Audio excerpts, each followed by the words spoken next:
ನೀವು ಇಂಜಿನಿಯರ್ ಆಗಿದ್ರೆ, ಯಾವುದೋ ಒಂದು ದೊಡ್ಡ ಕಂಪನಿಯಲ್ಲಿ ಏನೋ ಸಿಇಒ ಆಗಿದ್ರೆ, ಎಲ್ಲೋ ಅಮೆರಿಕಾದಲ್ಲಿ ಇದ್ದಿದ್ರೆ ನೀವೇನೋ ದುಡ್ಡು ಗಳಿಸ್ತಿದ್ರಿ. ಆದ್ರೆ ಇವತ್ತು ನನಗೇನ್ ಕಾಣ್ತಾ ಇದೆ ಅಂತಂದ್ರೆ, ಒಂದು ಸಾಮಾಜಿಕ ಸಾಂಸ್ಕೃತಿಕ ರಾಯಭಾರಿ ಅಂತ ಒಂದು ಶ್ರೀಮಂತ ಪರಂಪರೆಯನ್ನ ನೀವು ಇವತ್ತು ಹೊಂದಿದ್ದೀರ ಅಂತ ನಾನು ಹೆಮ್ಮೆಯಿಂದ ಹೇಳಕ್ ನನಗೆ ಇಷ್ಟಪಡ್ತೇನೆ.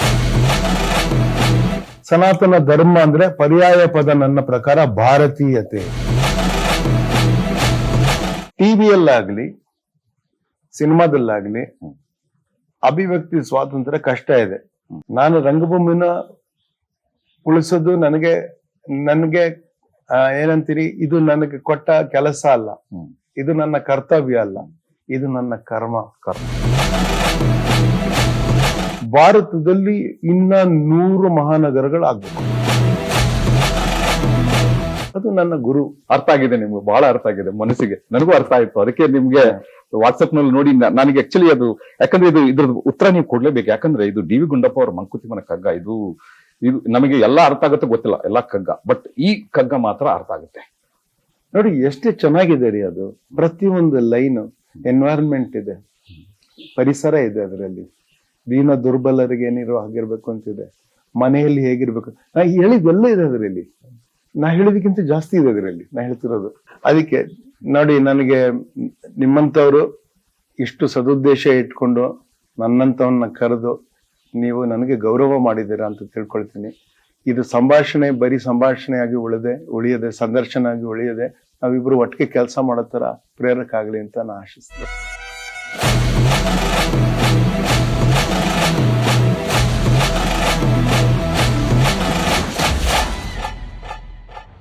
ಎಲ್ಲರಿಗೂ ನಮಸ್ಕಾರ.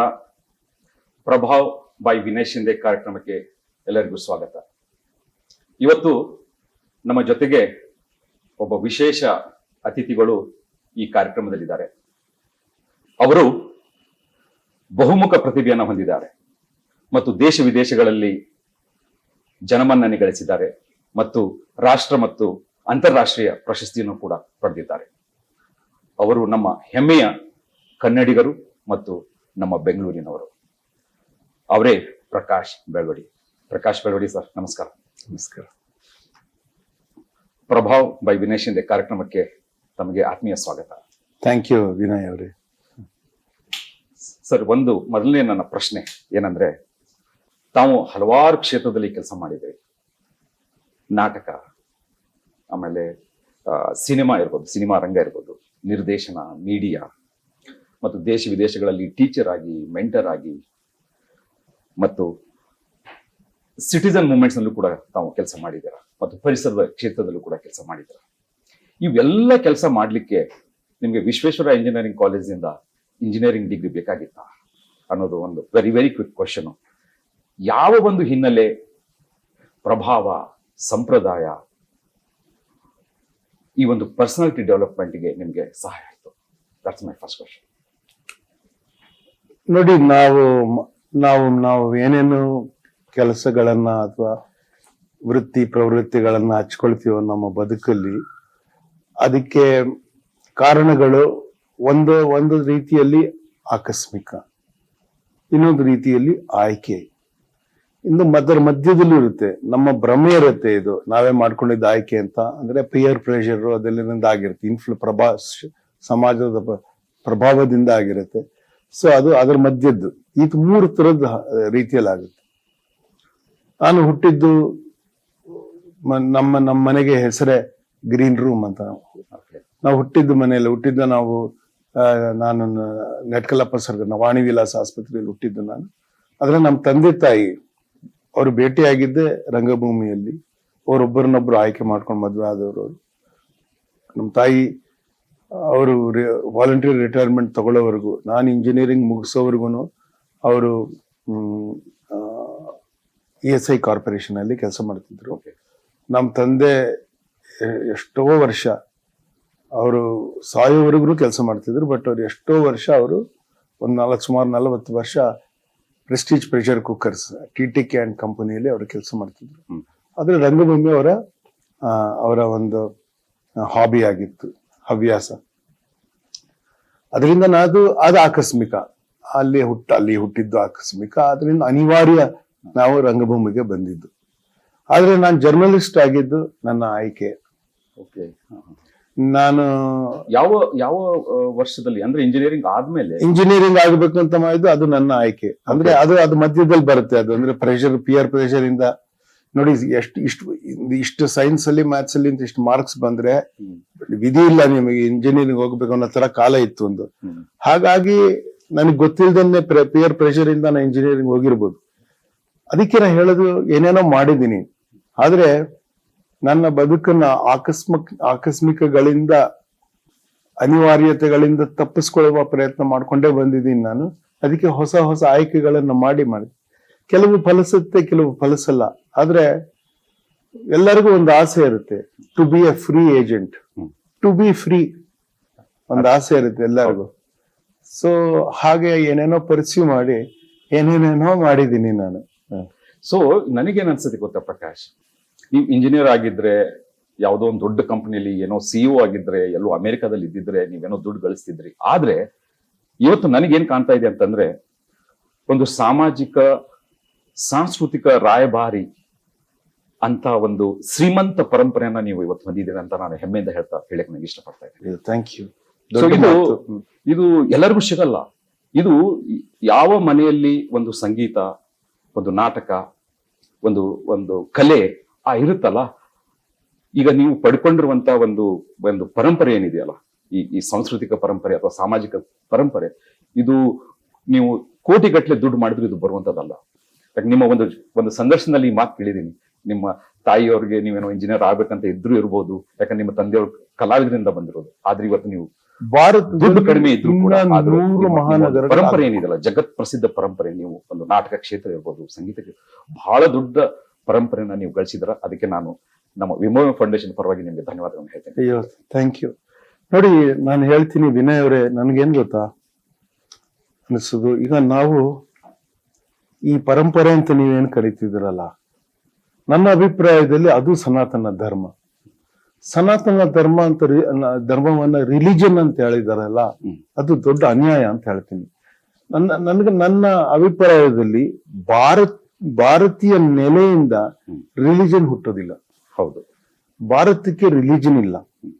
ಅಂದ್ರೆ ರಿಲಿಜನ್ ಆಗೋದಿಕ್ಕೆ ಒಂದು ನಿಗದಿತ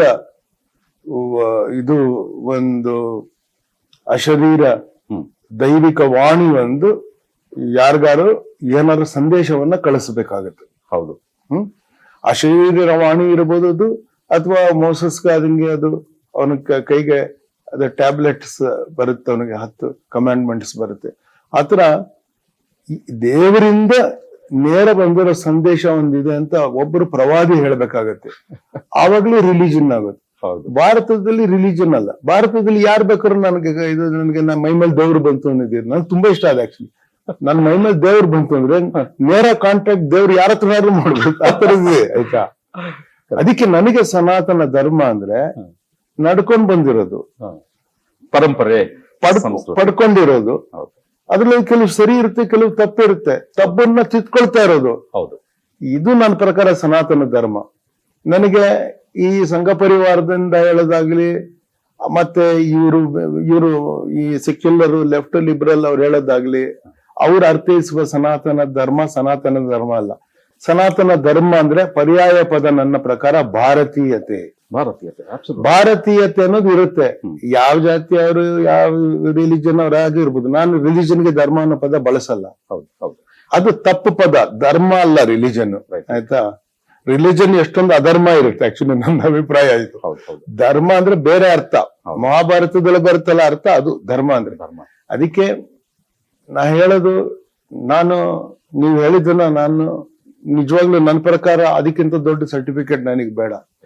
ನಾವು ಹೊಸದು ಏನೇ ಮಾಡಿದ್ರು, ನಾವು ಎಷ್ಟೊಂದು ಜನರ ಶ್ರಮದ ಮೇಲೆ ಅದರ ಲಾಭದಿಂದ ನಾವು ಬದುಕ್ತಾ ಇದೀವಿ ಅನ್ನೋ ಅರಿವು ನಮ್ಗೆ ಇರಬೇಕು ಯಾವಾಗ್ಲೂ. ನಾವು ಅವ್ರು ಕೊಟ್ಟಿದ್ದನ್ನ ಮುಂದುವರ್ಸೋದಕ್ಕಾದ್ರೆ ಸರಿ, ಇಲ್ಲ ಬಿಟ್ಟು ಬಿಡೋದು ಸರಿ. ಅದನ್ನ ಬಳಸ್ಕೊಂಡು ನಾನೇ ಬೇರೆ ಅಂತ ಹೇಳೋದಿದೆಯಲ್ಲ, ಡೋಂಗಿ ಅದು. ಅಬ್ಸಲ್ಯೂಟ್ಲಿ. ಇವತ್ತಿನ ಒಂದು ಸಾರಾಂಶ ಹೊರಗೆ ಬರ್ತಾ ಇದೆ ಅಂದ್ರೆ, ಕಲಾವಿದರಿಗೆ ಜಾತಿ ಇಲ್ಲ, ಧರ್ಮ ಇಲ್ಲ. ನೀವು ಕಲಾವಿದರಾಗಿ ಜಗತ್ತಿನಲ್ಲಿ ಎಲ್ಲ ಓಡಾಡಿದ್ದೀರ. ಮೋಸ್ಟ್ಲಿ ನಿಮ್ಗೆ ರಿಯಲೈಸೇಷನ್ ಆಗಿದೆ. ಇವತ್ತು ಯಾರಾದ್ರೂ ನಮ್ಮ ಕಾರ್ಯಕ್ರಮವನ್ನ ಕಲಾವಿದರು ನೋಡ್ತಾ ಇದ್ರೆ ಅವ್ರಿಗೂ ಕೂಡ ರಿಯಲೈಸ್ ಆಗುತ್ತೆ. ನಮಗೆ ಒಂದು ಕತೆ ಇದೆ ಇದಕ್ಕೆ. ಹಾ ಭರತ ಏನ್ ಮಾಡ್ತಾನೆ, ನಾಟ್ಯಶಾಸ್ತ್ರದ ಕಥೆ ಇದು. ಭರತ ಏನ್ ಮಾಡ್ತಾನೆ, ಅವನು ನೈಜ ಇರಬೇಕು ಅಂತಂದ್ರೆ, ನಾನು ನೋಡಿ ನಮ್ಮಲ್ಲಿ ಐತಿಹ್ಯ ಅಂತ ಒಂದಿರುತ್ತೆ, ಇತಿಹಾಸ ಅಂತ ಇರುತ್ತೆ. ಹಿಸ್ಟ್ರಿ ಬರೆಯೋರು ಬುದ್ಧಿ ಭ್ರಮಣೆ ಆಗಿ ಬರೀತಾ ಇರ್ತಾರೆ ಅಂತ ಹೇಳೋದು. ಅಂದ್ರೆ ಅವ್ರ ಆಬ್ಜೆಕ್ಟಿವ್ ಹಿಸ್ಟ್ರಿ ಬರೀತೀವಿ ಅನ್ಕೊಂಡು ಸಬ್ಜೆಕ್ಟಿವ್ ಹಿಸ್ಟ್ರಿನೇ ಬರೆಯೋದವರು. ಐತಿಹ್ಯ ಇರುತ್ತಲ್ಲ, ಏನ್ ಇರ್ಬೇಕಾಗಿತ್ತು ಅಂತ ಹೇಳೋದು. ಅಂದ್ರೆ their way you talk of the future, you talk of the past also. ಐತಿಹ್ಯ ಏನೋ ನಂಬಿಕೆ, ಏನೋ ಕಟ್ಕೊಂಡಿರೋ ನಂಬಿಕೆಗಳು. ಇದು ಐತಿಹ್ಯದ ಕತೆ. ಏನಾದ್ರೆ ಅವ್ನು ನಾಟಕ ಮಾಡಕ್ಕೆ ಹೊರಟಿರ್ತಾನೆ. ನಾಟಕ ಮಾಡಕ್ ಹೊರಟಿದ್ದಾಗ ಅವನಿಗೆ ನೈಜ ಪಾತ್ರ ಇರಬೇಕು ಅಂತ ಹೇಳಿ, ಒಬ್ಬ ರೈತನ ಪಾತ್ರ ಇದ್ರೆ, ರೈತ ಕುಟುಂಬದಿಂದ ಯಾರನ್ನ ತಗೊಂಡ್ರೆ ಅದು ಸರಿಗಿರುತ್ತೆ ಅಂತ, ಅದು ನೈಜ ಇರುತ್ತೆ, ಅದು ಆ ಪಾತ್ರ ಅಲ್ವಾ. It is it's appropriate for that character of the role ಅಂತ ಅವ್ನು ಮಾಡ್ತಾನೆ. ಈ ಕೆಲವರಿಗೆ ಸಂಪ್ರದಾಯಸ್ಥರಿಗೆ ಬಹಳ ಸಿಟ್ಟು ಬರುತ್ತೆ, ಯಾಕಂದ್ರೆ ವರ್ಣ ಸಂಕರ ಆಗ್ತೇವೆ ರಂಗದ ಮೇಲೆ ಅಂತ. ಎಷ್ಟೊಂದು ಜಾತಿ ವರ್ಣಗಳನ್ನ ನೀವು ಅಲ್ಲೇ ರಂಗದ ಮೇಲೆ ಮಿಕ್ಸ್ ಮಾಡೋದ್ರಿಂದ ವರ್ಣ ಸಂಕರ ಆಗ್ಬಿಡುತ್ತೆ ಅಂದ್ಬಿಟ್ಟು ಈ ರಂಗವನ್ನ ಹತ್ತವ್ರು ಎಲ್ಲಾರು ಶೂದ್ರರು ಅಂತ ಶಾಪ ಕೊಡ್ತಾರೆ. ಸಂಪ್ರದಾಯಸ್ಥ ಈ ಋಷಿಮುನಿಗಳ ವರ್ಗ ಇರುತ್ತಲ್ಲ, ಅವ್ರಿಗೆ ಋಷಿ ಮುನಿ ಅಂತ ಅನ್ಬಾರ್ದು. ಅಂದ್ರೆ ಅವರು ಶಾಪ ಹಾಕ್ತಾರೆ. ಈಗ ನಮ್ಮ ಗಾಡ್ಮೆನ್ ಇರ್ತಾರಲ್ಲ, ಆತರ ಆಗ್ಲೂ ಇದ್ರು ಅನ್ಸುತ್ತೆ, ಆಗ್ತಾರೆ ಶಾಪ. ಅದಕ್ಕೆ ನಾವು ಕಲಾವಿದರು, ನಾವು ಶಾಪಗ್ರಸ್ತ. ನಾವು ಯಾವಾಗ್ಲೂ ನೋಡಿ, ಲೈವ್ ಪರ್ಫಾರ್ಮೆನ್ಸ್ ಅಂದ್ರೆ you have to bring the body to work. Absolutely. Musician ಆಗ್ಲಿ, ಡ್ಯಾನ್ಸರ್ ಆಗ್ಲಿ, ಆಕ್ಟರ್ ಆಗ್ಲಿ, ಹರಿಕಥೆ ಮಾಡೋರಾಗ್ಲಿ, ಆಯ್ತಾ, ಯಕ್ಷಗಾನ ಮಾಡೋರು, ತೇಯಂ ಮಾಡೋ, ನೀವು you have to bring your body to the performance space. And ವೀಕ್ಷಕರು ಅಂತ ಯಾರಿರ್ತಾರೋ, ಪ್ರೇಕ್ಷಕರು ಅಂತ ಯಾರಿರ್ತಾರೋ, ನಾವು ವೀಕ್ಷಕರು ಅನ್ಬೇಕು, ಪ್ರೇಕ್ಷಕರು they have to bring the body to the same space in the same time. And ಕತೆ ಕಟ್ಟೋ ಕಡೆ ಒಂದಿರುತ್ತೆ, ಕಥೆಯ ಅನುಭವ ಆಗೋದು ಇನ್ನೊಂದು ಕಡೆ ಇರುತ್ತೆ. ಅದಕ್ಕೆ ಅಭಿವ್ಯಕ್ತಿ ಆಗೋದು ಪ್ರೇಕ್ಷಕರಲ್ಲಿ, ನೋವಾಗೋದು ನೋವಿನ ಅನುಭವ. ಆಕ್ಚುಲಿ ನೋವಲ್ಲ, ಅದು ಅನುಭವ, ನೋವಿನ ಅರಿವು. ಅದಕ್ಕೆ ಇಂಗ್ಲಿಷ್ ನಲ್ಲಿ ಕರೆಕ್ಟ್ ಪದ ಇದೆ ಅದಕ್ಕೆ ನೋಡಿ. It is not experience it self, it's an aesthetic of the experience. ನನ್ಗೆ ನಿಮ್ಮ ಪಾತ್ರಕ್ಕಾಗಿದ್ದು ನೋವು ನನಗೆ ತಟ್ಟದಾಗ ನಾನು ನಿಮ್ಮ ಜಾತಿ ಆಗ್ತೀನಿ ಆ ಗಳಿಗೆಯಲ್ಲಿ, ಅಲ್ವಾ? ಸರಿ ಮಾತು. ಅದಕ್ಕೇನೆ ರಂಗಭೂಮಿಯವರು, ರಂಗಮನ್ನ ಹತ್ತವರು, ಡ್ಯಾನ್ಸರು, ಮ್ಯೂಸಿಷಿಯನ್, ಯಾರು ಪಟ್ಟಿ ಹೇಳದ್ನಲ್ಲ, ಅವ್ರು ಯಾರು ಜಾತಿ ಕಟ್ಕೊಂಡು ರಂಗದ ಮೇಲೆ ಹೋಗಬಾರ್ದು.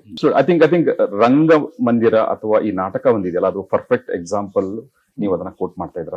ಯಾಕಂದ್ರೆ ನಾವೀಗ ರಂಗ ಮಂದಿರಕ್ಕೆ ಬಂದಿದ್ದೀವಿ. ಅದ್ರದ್ದು ಒಂದು ರಿಲೇಟೆಡ್ ಒಂದು ಪ್ರಶ್ನೆ ಇದೆ ಪ್ರಕಾಶ್. 1970 ಮತ್ತು 80ರ ದಶಕದಲ್ಲಿ ನಾವೊಂದು ಗೋಲ್ಡನ್ ಎರಾ ಅಂತ ಹೇಳ್ತಾ ಇದ್ವಿ ನಾಟಕ ಒಂದು ಕ್ಷೇತ್ರಕ್ಕೆ. ನಾನು ಕೂಡ ಚಿಕ್ಕವನಿದ್ದೆ. ಆ ಟೈಮ್ನಲ್ಲಿ ಜಾತ್ರೆಗೆ ಹೋದ್ರೆ ನಾಟಕ ನೋಡೋದು, ಯಾವ್ದಾದ್ರು ಸಿನಿಮಾಗೆ ಹೋದ್ರೆ ಹುಬ್ಬಳ್ಳಿಯಲ್ಲಿ ಆ ಸಿನಿಮಾ ಥಿಯೇಟರ್ ಪಕ್ಕದಲ್ಲೂ ಕೂಡ ಒಂದು ಟೆಂಟ್ ಇರೋದು ಅಥವಾ ಥಿಯೇಟರ್ ಇರೋದು. ಸೊ ನಾಟಕ ಅಂದ್ಬಿಟ್ರೆ ನಮ್ಗೆ ಥಟ್ಟನೆ ಹೆಸರು ಬರೋದು ನಮ್ಮ BV ಕಾರಂತು, ಗಿರೀಶ್ ಕಾರ್ನಾಡು, ಗುಬ್ಬಿ ವೀರಣ್ಣ, ಹಾಗೆ ನಾಸಿರುದ್ದೀನ್ ಶಾ, ಇವರೆಲ್ಲ ಹಿಂಗೆಲ್ಲ ಹೆಸರು ಬರ್ತಾರೆ. ಬಟ್ ಇತ್ತೀಚಿನ ವರ್ಷಗಳಲ್ಲಿ ಪ್ರಕಾಶ್ ಬೆಳವಡಿ ನೀವು ಕೂಡ ಸಾಕಷ್ಟು ನಾಟಕ ಕ್ಷೇತ್ರದಲ್ಲಿ ಕೆಲಸ ಮಾಡ್ತಾ ಇದ್ರ. ಅದ್ರ ಜೊತೆಗೆ ನಮ್ಮ ರಂಗಶಂಕರದ ಅರುಂಧತಿ ನಾಗ್ ಅವರು ಕೂಡ ಕೆಲಸ ಮಾಡ್ತಾ ಇದ್ದಾರೆ. ಮತ್ತು ಬೆಂಗಳೂರಿನಲ್ಲಿ ನೋಡೋದಾದ್ರೆ ಜಾಗೃತಿ ಇರ್ಬೋದು, ರವೀಂದ್ರ ಕಲಾಕ್ಷೇತ್ರ, ಬೆಂಗಳೂರು ಇಂಟರ್ನ್ಯಾಷನಲ್ ಸೆಂಟರ್ ಕೂಡ ಚಿಕ್ಕ ಪುಟ್ಟ ಕಾರ್ಯಕ್ರಮಗಳು ನಡೀತಾವೆ. ಇವತ್ತು ನಾವು ವರ್ಲ್ಡ್ ಥಿಯೇಟರ್ ಅಂತ ನಾವು ತಗೊಂಡಾಗ, ಕನ್ನಡ ಮತ್ತು ಹಿಂದಿ ಮತ್ತು ಇಂಗ್ಲಿಷ್ ಇವೆಲ್ಲ ಥಿಯೇಟರ್ ಅಂತ ತಗೊಂಡಾಗ, ಈ ಒಂದು ಡಿಜಿಟಲ್ ಯುಗದಲ್ಲಿ ಮತ್ತು ಒಂದು ಈ ಪ್ಲಾಟ್ಫಾರ್ಮ್ ಯುಗದಲ್ಲಿ, ಟೆಕ್ನಾಲಜಿ ಪ್ಲಾಟ್ಫಾರ್ಮ್, ಸ್ಟ್ರೀಮಿಂಗ್ ಯುಗದಲ್ಲಿ ಯಾವ ರೀತಿಯಾಗಿ ಚಾಲೆಂಜ್ ಅನ್ನ ನೀವು ನೋಡ್ತಾ ಇದ್ದೀರಾ ಒಂದು ರಂಗಭೂಮಿ ಅಥವಾ ಥಿಯೇಟರ್ ಅನ್ನೋ ಒಂದು ಕ್ಷೇತ್ರ ನೋಡಿದಾಗ? ಹಾಗೇನೆ ಈ ಒಂದು 21ನೇ ಶತಮಾನದಲ್ಲಿ ಯುವಕರು, ಯಂಗ್ಸ್ಟರ್ಸು ಕೂಡ ನಾನು ಥಿಯೇಟರ್ ಕರಿಯರ್ನ ಮಾಡ್ಕೋಬೇಕಿತ್ತು ಅಂತಂದ್ರೆ ಯಾವ ರೀತಿಯ ಒಂದು ಪ್ರೇರಣೆಯನ್ನ ನೀವು ಈ ಒಂದು ಸಂದರ್ಭದಲ್ಲಿ ಕೊಡ್ಲಿಕ್ಕೆ ಇಷ್ಟಪಡ್ತೀರಾ ಪ್ರಕಾಶ್? ನೋಡಿ, ಬಹಳ ಸಂಕೀರ್ಣವಾದ ಒಂದು ಪ್ರಶ್ನೆ ಅಂತ ಅನ್ಕೊಂಡ್ರೆ, ಅದರಲ್ಲಿ ಸಂಕೀರ್ಣತೆಯನ್ನು ಒಳಗೊಂಡ ಪ್ರಶ್ನೆ ನೀವು ಕೇಳ್ತಿರೋದು. ನಾನು ಆದಷ್ಟು ಸ್ಪಷ್ಟವಾಗಿ ನಿಮ್ಗೆ ಅದನ್ನ ಹೇಳಕ್ಕೆ ಪ್ರಯತ್ನ ಮಾಡ್ತೀನಿ. ಈಗ ನೋಡಿ, ಕಲೆ ಅನ್ನೋದು ಅದು ಹವ್ಯಾಸನೋ ಅಥವಾ ಅದು ವೃತ್ತಿನೋ ಅನ್ನೋ ಪ್ರಶ್ನೆ ಬರ್ತಿದೆ. ಹೌದು. ಆಟ ಅಂದ್ರೆ ರಂಗದ ಮೇಲೆ ಆಗುವ ಆಟ ಆಗ್ಲಿ ಅಥವಾ ಕ್ರೀಡೆಯಲ್ಲಿ ಆಗುವ ಆಟ ಆಗ್ಲಿ, ಒಂದೇ ಪದವನ್ನ ನಾವು ಬಳಸ್ತಾ ಇದ್ವಿ. ಆಟದಲ್ಲಿ ಒಂದು ಕತೆ ಇದೆ. ಯಾರೋ ಗೆದ್ರು, ಯಾರೋ ಸೋತ್ರು ಅನ್ನೋ ಕತೆ ಇದೆ. ಸೋತವ್ರು ಕಣ್ಣ ಹಾಕ್ತಾರೆ. ಹೌದು. ಅವ್ರು ಸೋತ್ರು ಅಂತ ಅವರ ಬೆಂಬಲಿಗರು, ಅವರ ಅನುಯಾಯಿಗಳು ಯಾರು ಇರ್ತಾರೋ, ಆ ದೇಶದವರು ಅವ್ರ ಜೊತೆ ಯಾರು ಐಡೆಂಟಿಫೈ ಮಾಡ್ಕೊಳ್ತಾರ ನಮ್ಮವ್ರು ಇವರು ಅಂತ, ನಾವು ಕಣ್ಣೀರಿಡ್ತೀವಿ. ಆ ಹುಡುಗಿನ 50 ಗ್ರಾಮಿನ ಜಾಸ್ತಿ ಇದ್ದಾರೆ ಅಂತ ಅವಳನ್ನ ಡಿಸ್ಕ್ವಾಲಿಫೈ ಮಾಡಿ, ಒಂದು ರೀತಿಯಲ್ಲಿ ನಮ್ಮ ಪ್ರಕಾರ ಚಿನ್ನದ ಪದಕದಿಂದ ಅವಳು ಇದಾದಾಗ ನಾವು ಕಣ್ಣೀರಿಡೋ ತರ ನಮಗ್ ಅನ್ಸುತ್ತಲ್ಲ. ಆದ್ರೆ ಅದನ್ನು ಹೇಳ್ತಿದೀನಿ, ಅದು ನಿಜವಾಗ್ಲೂ ಅವಳಿಗೇನು ಆಗಿಲ್ಲ. ಆದ್ರೆ ಅದು aesthetic of loss. It's not loss it self but in aesthetic of loss. ಎಲ್ಲರಿಗೂ ಅನ್ಸುತ್ತಲ್ಲ ಅದು. ಹೌದು, ಅದೇ ನಾಟಕದಲ್ಲಿ ಆಗೋದು. ಸರ್, ನೀವು ಸಾಕಷ್ಟು ಏನೋ ಕಲ್ಚರಲ್ ಮತ್ತೆ ಎಜುಕೇಶನ್ ಮೆಂಟರ್ ಆಗಿ ಬೇರೆ ಬೇರೆ ರಾಷ್ಟ್ರಗಳಲ್ಲಿ ಕೂಡ ನೀವು ಎಲ್ಲ ಟೀಚರ್ ಆಗಿ ಕೆಲಸ ಮಾಡಿದಿರಿ. ಇವಾಗ ನಮ್ಮ ಕರ್ನಾಟಕದಲ್ಲಿ ಅಥವಾ ನಮ್ಮ ಭಾರತ ದೇಶದಲ್ಲಿ ರೂರಲ್ ದಲ್ಲೂ ಕೂಡ ನಾಟಕ ಇದೆ, ಎಲ್ಲ ಕಡೆ ನಾಟಕ ಇದೆ. ಅಲ್ಲಿಯೂ ಕೂಡ ಸಾಕಷ್ಟು ಜನ ನಾನು ಕರಿಯರ್ ಮಾಡ್ಕೋಬೇಕು, ನಾನು ಕೂಡ ಒಬ್ಬ ಪ್ರಕಾಶ್ ಬೆಳವಡಿಯ ಹಾಗೆ ನಾನು ಕೂಡ ಈ ಕನ್ನಡ ನಾಟಕವನ್ನ ನಾನು ಬೇರೆ ದೇಶಕ್ಕೆ ತಗೊಂಡು ಹೋಗ್ಬೇಕು.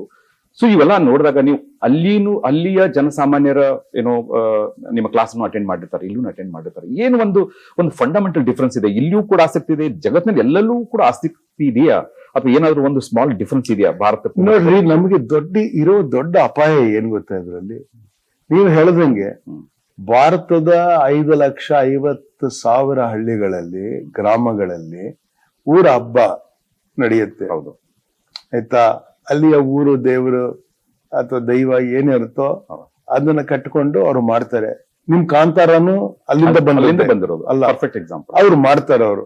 ಆದ್ರೆ ಅವರು ಅದನ್ನ ಸ್ಪೆಕ್ಟೇಟರ್ ಸ್ಪೋರ್ಟ್ ಆಗಿ ಮಾಡಲ್ಲ. ಹೌದು. ಅಂದ್ರೆ ಅದರಲ್ಲಿ ಪರ್ಫಾರ್ಮೆನ್ಸ್ ವರ್ಗ ಒಂದು, ಅಂದ್ರೆ ಪಾತ್ರವನ್ನ ನಿಭಾಯಿಸಿ ನಿಮಗೆ ನಾಟಕವನ್ನು ಕಟ್ಟಿಕೊಡುವವರು ಅಥವಾ ಆಟವನ್ನು ಕಟ್ಟಿಕೊಡುವವರು, ಮತ್ತೆ ದುಡ್ಡು ಕೊಟ್ಟು ಬಂದು ಆಟವನ್ನು ನೋಡಿ ಅದರಿಂದ ಮುದವನ್ನ ಪಡೆಯುವ ಜನ. ಈ ಸಪರೇಷನ್ ಇರೋದಿಲ್ಲ. ಊರ ಹಬ್ಬ ಅಂದ್ರೆ ಅವ್ರು ಮಾಡೋ ನಾಟಕ ಇರುತ್ತಲ್ಲ, ಎಲ್ಲರೂ ಮದುವೆಗೆ ಹೋದಂಗೆ ಭಾಗವಹಿಸ್ತಾರೆ ಅದರಲ್ಲಿ. ಅವರು ದುಡ್ಡು ಕೊಟ್ಟು ಟಿಕೆಟ್ ಕೊಟ್ಟು ಬರೋದಿಲ್ಲ, ಅದರಿಂದ ಅವ್ರ ಹಣ ಸಂಪಾದನೆ ಮಾಡೋದಕ್ಕೆ ಅವ್ರು ಇರುವುದಿಲ್ಲ. ಅದು ನಾಟಕ ಮುಗಿದ ತಕ್ಷಣ ಅದು ಆ ಪಾತ್ರವನ್ನ ಮಾಡ್ತಾ ಇದ್ದವನು ಅಥವಾ ತೇಯಮ್ಮ ಕುಣದವನು ಅಥವಾ ಇಲ್ಲಿ ದ್ರೌಪದಿ ವೇಷ ಹಾಕೊಂಡು ಬೆಂಗಳೂರಿನಲ್ಲಿ ಕರಗ ಸುತ್ತವರು, ಅವರು ವಾಪಸ್ ವಿಧಾನಸೌಧದಲ್ಲೋ ಯಾವ್ದೋ ಪ್ರೈವೇಟ್ ಕಂಪನಿಯಲ್ಲೋ ಕಾರ್ ಡ್ರೈವರ್ ಆಗೋ ಲಿಫ್ಟ್ ಆಪರೇಟರ್ ಆಗೋ ಏನ್ ಕೆಲಸ ಮಾಡ್ತಾರೆ ಅದಕ್ಕೆ ವಾಪಸ್ ಮರಳಿ ಬಿಡ್ತಾರೆ ಅವರು. ಹೌದು. ಅವರೆಲ್ಲ ಹವ್ಯಾಸಿ ಕಲಾವಿದರು. ಮತ್ತೆ ಕಲಾವಿದನಿಗೂ ಸಾಮಾನ್ಯ ಮನುಷ್ಯನಿಗೂ ಡಿಫರೆನ್ಸ್ ಇಲ್ಲ ಅದರಲ್ಲಿ. ಒಬ್ಬ ಮನುಷ್ಯನ ಸಾಮಾನ್ಯ ಬದುಕಿನಲ್ಲಿ ಕಲೆಯೂ ಅಡಗಿದೆ. ಆದ್ರೆ ಇವತ್ತಿಗೂ ಭಾರತದ 5,50,000 ಗ್ರಾಮಗಳಲ್ಲಿ ಊರ ಹಬ್ಬ ನಡೆಯುತ್ತೆ, ಅವ್ರ ನಾಟಕ ನಡೆಯುತ್ತೆ. ಅವರೇ ಹಾರ್ಮೋನಿಯಂ ಅದನ್ನ ಇಟ್ಕೊಂಡು ನೋಡಿಸ್ತಾರೆ, ಅವರೇ ಏನೋ ಕಾಸ್ಟ್ಯೂಮ್ ಮಾಡ್ಕೊಳ್ತಾರೆ, ಅವರೇ ಕುಣಿತಾರೆ, ಏನೋ ಮಾಡ್ಕೊಳ್ತಾರೆ ಅವರು. ಆದ್ರೆ ಡೇಂಜರ್ ಇದೆ ನಮ್ಗೆ. ನನ್ಗೆ ಯಾರೋ ಹೇಳಿದ್ರು, ಯಕ್ಷಗಾನದ ಆಟವನ್ನ ರಾತ್ರಿ 10ರಿಂದ ಸೂರ್ಯೋದಯ ಮಾಡೋದನ್ನ ಕಮ್ಮಿ ಮಾಡ್ತಾ ಬಂದಿದ್ದಾರೆ. ಈಗ 6 ಗಂಟೆ 6:30 ಗಂಟೆ ಮಾಡೋದಕ್ಕೆ ತರ್ತಾ ಇದಾರೆ ಅಂತ. ಯಾಕೆ ಮಾಡ್ತಾ ಇದ್ರೆ ಬಂದು ಅದು 2020 ಲೆವೆಲ್ಗೆ ಬಂದ್ಬಿಡುತ್ತೆ. ಅದು 2020 ಹೋಲ್ಡಿಂಗ್ ನ ಕೇಳಿದ್ರು ಯಾರೋ, ನೀನ್ ಯಾತಕ್ಕೆ ಇದು 2020ಗೆಲ್ಲ ಕ್ರಿಕೆಟ್ ಕಾಮೆಂಟ್ರಿ ಮಾಡಲ್ಲ ಅಂತ. ವಿಶೇಷ ಇನ್ನು ಯಾಕೆ ಕಾಮೆಂಟ್ರಿ ಮಾಡಲ್ಲ ಅಂದಾಗ, no I do only commentary for cricket ಅಂತ ಹೇಳ್ದ ಅವನು. See what happens is, if you commercialise it beyond a reasonable point ಅಂತ ನಾನು ಹೇಳೋದು. ಅವ್ರು ನಾಟಕ ಮಾಡ್ತಾ ಇದ್ದಾರೆ, ಇವತ್ತು ಊಟ ನಾನು ಹಾಕಿಸ್ತೀನಿ ಕಲಾವಿದರಿಗೆ ಅಂತ ಯಾರು ಹೇಳ್ತಾ ಇದಾರಲ್ಲ, ಆ ತರದ ಏನೊಂದು ಕಮ್ಯುನಿಟಿ ಲೆವೆಲ್ ಅಲ್ಲಿ ಆಗ್ತಾ ಇತ್ತಲ್ಲ, ಅದು ಸಸ್ಟೈನಬಲ್.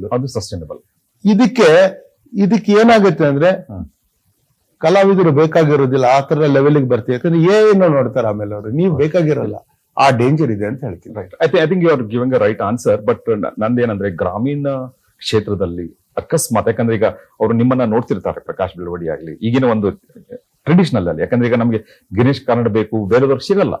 ಅವ್ರಿಗೆ ಏನು ಒಂದು ಕೀ ಮೆಸೇಜ್ ನೀವು ಏನ್ ಹೇಳಕ್ ಇಷ್ಟಪಡ್ತಾರೆ? ಅವರು ಕೂಡ ಇನ್ನೂ ಹಲವಾರು ಶತಮಾನದಲ್ಲಿ ಕೂಡ ರಿಲೆವೆಂಟ್ ಆಗಿರ್ಬೇಕಿತ್ತಂದ್ರೆ ಒಂದು ಕೀ ಮೆಸೇಜ್ ಹೇಳೋದಾದ್ರೆ ಗ್ರಾಮೀಣ ನಾಟಕದಲ್ಲಿ ಕೂಡ ನಾಟಕ ಉಳಿಬೇಕು ಬೆಳಿಬೇಕು ಇತ್ತಂದ್ರೆ ಒಂದು ಕೀ ಮೆಸೇಜ್ ಕೊಡೋದಾದ್ರೆ ಏನು ಅಂತ ಹೇಳಿ? ನೋಡಿ, ಅದು ವಿವಾದಕ್ಕೆ ಆಸ್ಪದ ಕೊಡುವ ಒಂದು ಮಾತು ಹೇಳ್ತೀನಿ. ನೀವು ಕರ್ನಾಟಕವನ್ನ 7 ರಾಜ್ಯಗಳಾಗಿ ಮಾಡಿದ್ರೆ, ಈ ಬೆಂಗಳೂರಿನಲ್ಲಿ ಕೂತ್ಕೊಂಡು 7 ಕೋಟಿ ಜನಕ್ಕೆ ನಾನೊಬ್ಬನೇ ಅಧಿಕಾರಿ ಅಂತ ಮಾಡಿದ್ರೆ, ಬೆಂಗಳೂರಿನಲ್ಲೇ ಏನು ಈಗ 7-8 ವರ್ಷ ಚುನಾವಣೆ ಆಗಿಲ್ಲ, ಮುನ್ಸಿಪಲ್ ಚುನಾವಣೆ ಆಗಿಲ್ಲ ನಮಗೆ, ಆಯ್ತಾ. ಇಲ್ಲಿಯ ಮುಖ್ಯಮಂತ್ರಿ ಕೂತ್ಕೊಂಡು ಕರ್ನಾಟಕನ ನೋಡ್ಕೊಳ್ಳೋದು ಬಿಡಿ, ಬೆಂಗಳೂರಿನ ನೋಡ್ಕೊಳ್ಳೋದಕ್ಕೆ ಸಾಧ್ಯ ಆಗತ್ತೋ ಅಷ್ಟು ಕಷ್ಟ ಇದೆ ಇಲ್ಲಿ, ಆಯ್ತಾ. ಎಲ್ಲ ಈ ತರ ನಡೆಸ್ತಾ ಇದ್ದಾರೆ. ಹೌದು.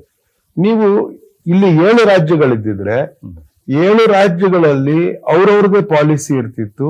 ಅವ್ರವ್ರ ಕ್ಷೇತ್ರೀಯ ಒಂದು ಯಾವ್ದು ಪ್ರತಿಭೆಗಳಿರುತ್ತೋ, ಕ್ಷೇತ್ರೀಯ ಸೊಗಡು ಇರುವಂತ, ಅಲ್ಲಿಗೆ ಸೇರಿದಂತ ಒಂದು ಕಲಾ ಪ್ರಕಾರಗಳನ್ನ, ಕಲಾ ಸಂಸ್ಕೃತಿಯನ್ನ ಉಳಿಸುವ ಪ್ರಯತ್ನ ಮಾಡ್ತಿದ್ರು. ಈ ವಿಕೇಂದ್ರೀಕರಣ ಆಗದೆ ಇದ್ರೆ, ಆಯ್ತಾ, ನೀವ್ ಹೇಳುವ ಯಾವ ಕಲೆಗಳು ಆಗದಿದ್ರೆ ಉಳಿಯೋದಿಲ್ಲ. ನೋಡಿ, ಮಂಗಳೂರು ಜನ ಅವರು ಮೊದಲಿಂದ ಅವರು ಪ್ರತ್ಯೇಕಿಸ್ಕೊಂಡಿದ್ದಾರೆ. ಅಲ್ಲಿ ನೋಡಿ, ಅಲ್ಲಿ ಪ್ರೈವೇಟ್ ಇದು ಬಸ್ ಓಡಾಟ ಇರುತ್ತೆ. ಇಲ್ಲಿ ಬೆಂಗಳೂರಿನಲ್ಲಿ 24/7 ಸಿಟಿಯಲ್ಲಿ ಸರ್ಕಾರ ಮೊನಾಪೋಲಿ ಮಾಡಿ BMTC ಇಟ್ಕೊಂಡಿದೆ, ಆಯ್ತಾ. ಅವರು ನಿದ್ದೆ ಮಾಡ್ತಾರೆ, ನಾವೆಲ್ಲ ಕೆಲಸ ಮಾಡ್ತಾ ಇರ್ಬೇಕು ಇಡೀ ರಾತ್ರಿನು. ನಾವ್ ಕೆಲಸ ಮಾಡಿ ಟ್ಯಾಕ್ಸ್ ಕಟ್ತಾ ಇರ್ತಾರೆ ಜನ, ನಾನ್ ಕಟ್ಟಲ್ಲ, ಬಟ್ ಕಟ್ತಾ ಇರ್ತಾರೆ ಜನ, ಸಾಮಾನ್ಯ ಜನ ಕಟ್ತಾರೆ. ಆ ರಾತ್ರಿಕ್ ನಾನು ಕೆಲಸ ಮಾಡೋದಿಲ್ಲ ನಾನು, ಅಂದ್ರೆ ಬೆಂಗಳೂರಿನಲ್ಲಿ. ಹೌದು. ಆದ್ರೆ ಬೆಂಗಳೂರಿನಲ್ಲ ರಾತ್ರಿಯಲ್ಲೇ ಕೆಲಸ ಮಾಡೋರು ಇರ್ತಾರೆ, ಅವರು ಟ್ಯಾಕ್ಸಿಲಿ ಹೋಗ್ಬೇಕು. ತೆರಿಗೆ ಹಣವನ್ನ ನೀವು ಯಾವ ರೀತಿ ಬಳಸ್ತಾ ಇದ್ದೀರಾ ಸರ್ಕಾರ, ಆ ಕೇಳೋ ತಾಕತ್ತು ಬೆಂಗಳೂರು ಜನಕ್ಕಿಲ್ಲ. ಆದ್ರೆ ನೋಡಿ, ಇವಾಗ ಮಂಗಳೂರು ಅವರ ಆತರ ಮೊದಲಿಂದ ಹಂಗಿದ್ದಾರೆ.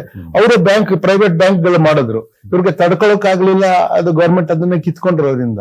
ನಾನ್ ನಿಮ್ಗೆ ಏನ್ ಹೇಳ್ತಾ ಇದ್ದೀನಿ, ವಿಕೇಂದ್ರೀಕರಣ ಆದ್ರೆ ಅವ್ರು ಬೆಳೀತಿದ್ರು. ಈಗ ನೀವು ಅವ್ರನ್ನ ಸುಮ್ಮನೆ ಬಿಟ್ಟಿದ್ದಿದ್ರೆ, ದಕ್ಷಿಣ ಕನ್ನಡವನ್ನ ಸುಮ್ಮನೆ ಬಿಟ್ಟಿದ್ದಿದ್ರೆ, Dakshina Kannada would have been a developed country ನಾವು.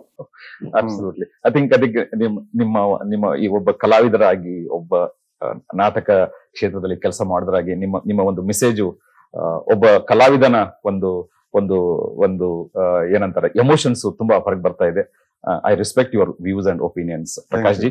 So coming back to the theatre ಕ್ಷೇತ್ರಕ್ಕೆ, ಈಗ ಒಂದು ನೀವು ದೊಡ್ಡ ಪ್ರಾಜೆಕ್ಟ್ ಮಾಡ್ತಾ ಇದ್ದೀರಾ. ನಮ್ಮ ಆಧುನಿಕ ಕನ್ನಡ ಸಾಹಿತ್ಯದ ಕಾದಂಬರಿಕಾರರು ಆಗಿರುವ SL ಭೈರಪ್ಪ ಅವರ ಕುರಿತು ಒಂದು ತಾವು ಇನೋವೇಟಿವ್ ಆಗಿ ಒಂದು ನಾಟಕ ಪರ್ವವನ್ನ ದೊಡ್ಡ ಪ್ರಮಾಣದಲ್ಲಿ ಕೆಲಸ ಮಾಡ್ತಾ ಇದ್ದೀರಾ. ಯಾವ ಒಂದು ನಿರೀಕ್ಷೆನ ನೀವು ಈ ನಾಟಕದಿಂದ ಹೊಂದಿದ್ದೀರಿ?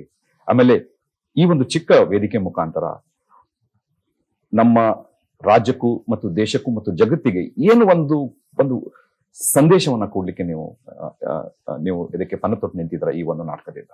ವಿನಯ್ ಅವರ ಸಂದೇಶ ಅನ್ನೋದು ಬಹಳ ದೊಡ್ಡ ಜವಾಬ್ದಾರಿ, ಮತ್ತೆ ಅದು ದೊಡ್ಡ ಮಾತು. ನಮ್ ಕೈಲಿ ಆಗೋ ನಾನು ಅದಕ್ಕೆ ಲಾಯಕ್ ವ್ಯಕ್ತಿ ಹೌದೋ ಅಲ್ಲೋ ಅನ್ನೋದ್ರ ಬಗ್ಗೆ ಅನುಮಾನ ಇದೆ ನನಗೆ. ನೋಡಿ, ನಾವು ನಾಟಕ ಮಾಡೋದು, ನಾಟಕ ಮಾಡಿ ದುಡ್ಡು ಮಾಡಿದೀನಿ ಅಂತ ಯಾರು ಹೇಳಿದ್ರೆ ನನಗೆ ನಗು ಬರುತ್ತೆ. ಹಿಂದೆ ಯಾರು ಮಾಡಿರ್ಬೋದು ಗೊತ್ತಿಲ್ಲ, ಅದನ್ನೆಲ್ಲ ಎಲ್ಲ ಮಾಡಿದೀವಿ. ನೋಡಿ, ಈಗ ನಾನೊಂದು 60-70 ನಾಟಕ ನಿರ್ದೇಶನ ಮಾಡಿರ್ಬೋದು ನಾನು ಈ 40-45 ವರ್ಷದಲ್ಲಿ. ಒಂದು 18ನೇ ವಯಸ್ಸಿಂದಾನೇ ನಾನು ನಾಟಕ ನಿರ್ದೇಶನ ಮಾಡೋದಕ್ಕೆ ನಾನು ಪ್ರಾರಂಭ ಮಾಡಿದೆ. ಕಾಲೇಜಲ್ಲಿ ಲೆವೆಲ್ ಎಲ್ಲ ನಾನು ಶುರು ಮಾಡಿದ್ದೆ. ನಾನು ಹೇಳ್ತೀನಿ ಕೇಳಿ, ಈ ಇಷ್ಟು ವರ್ಷದಲ್ಲಿ ನಾಟಕದಿಂದ ನಾವು ದುಡ್ಡು ಮಾಡೋದು ಅಂತಂದ್ರೆ, ಯಾರಿಗೂ ದುಡ್ಡು ಕೊಡದೆ ಮಾತ್ರ ಕೆಲವು ಸಮಯ ಮಾಡಿರ್ಬೋದು.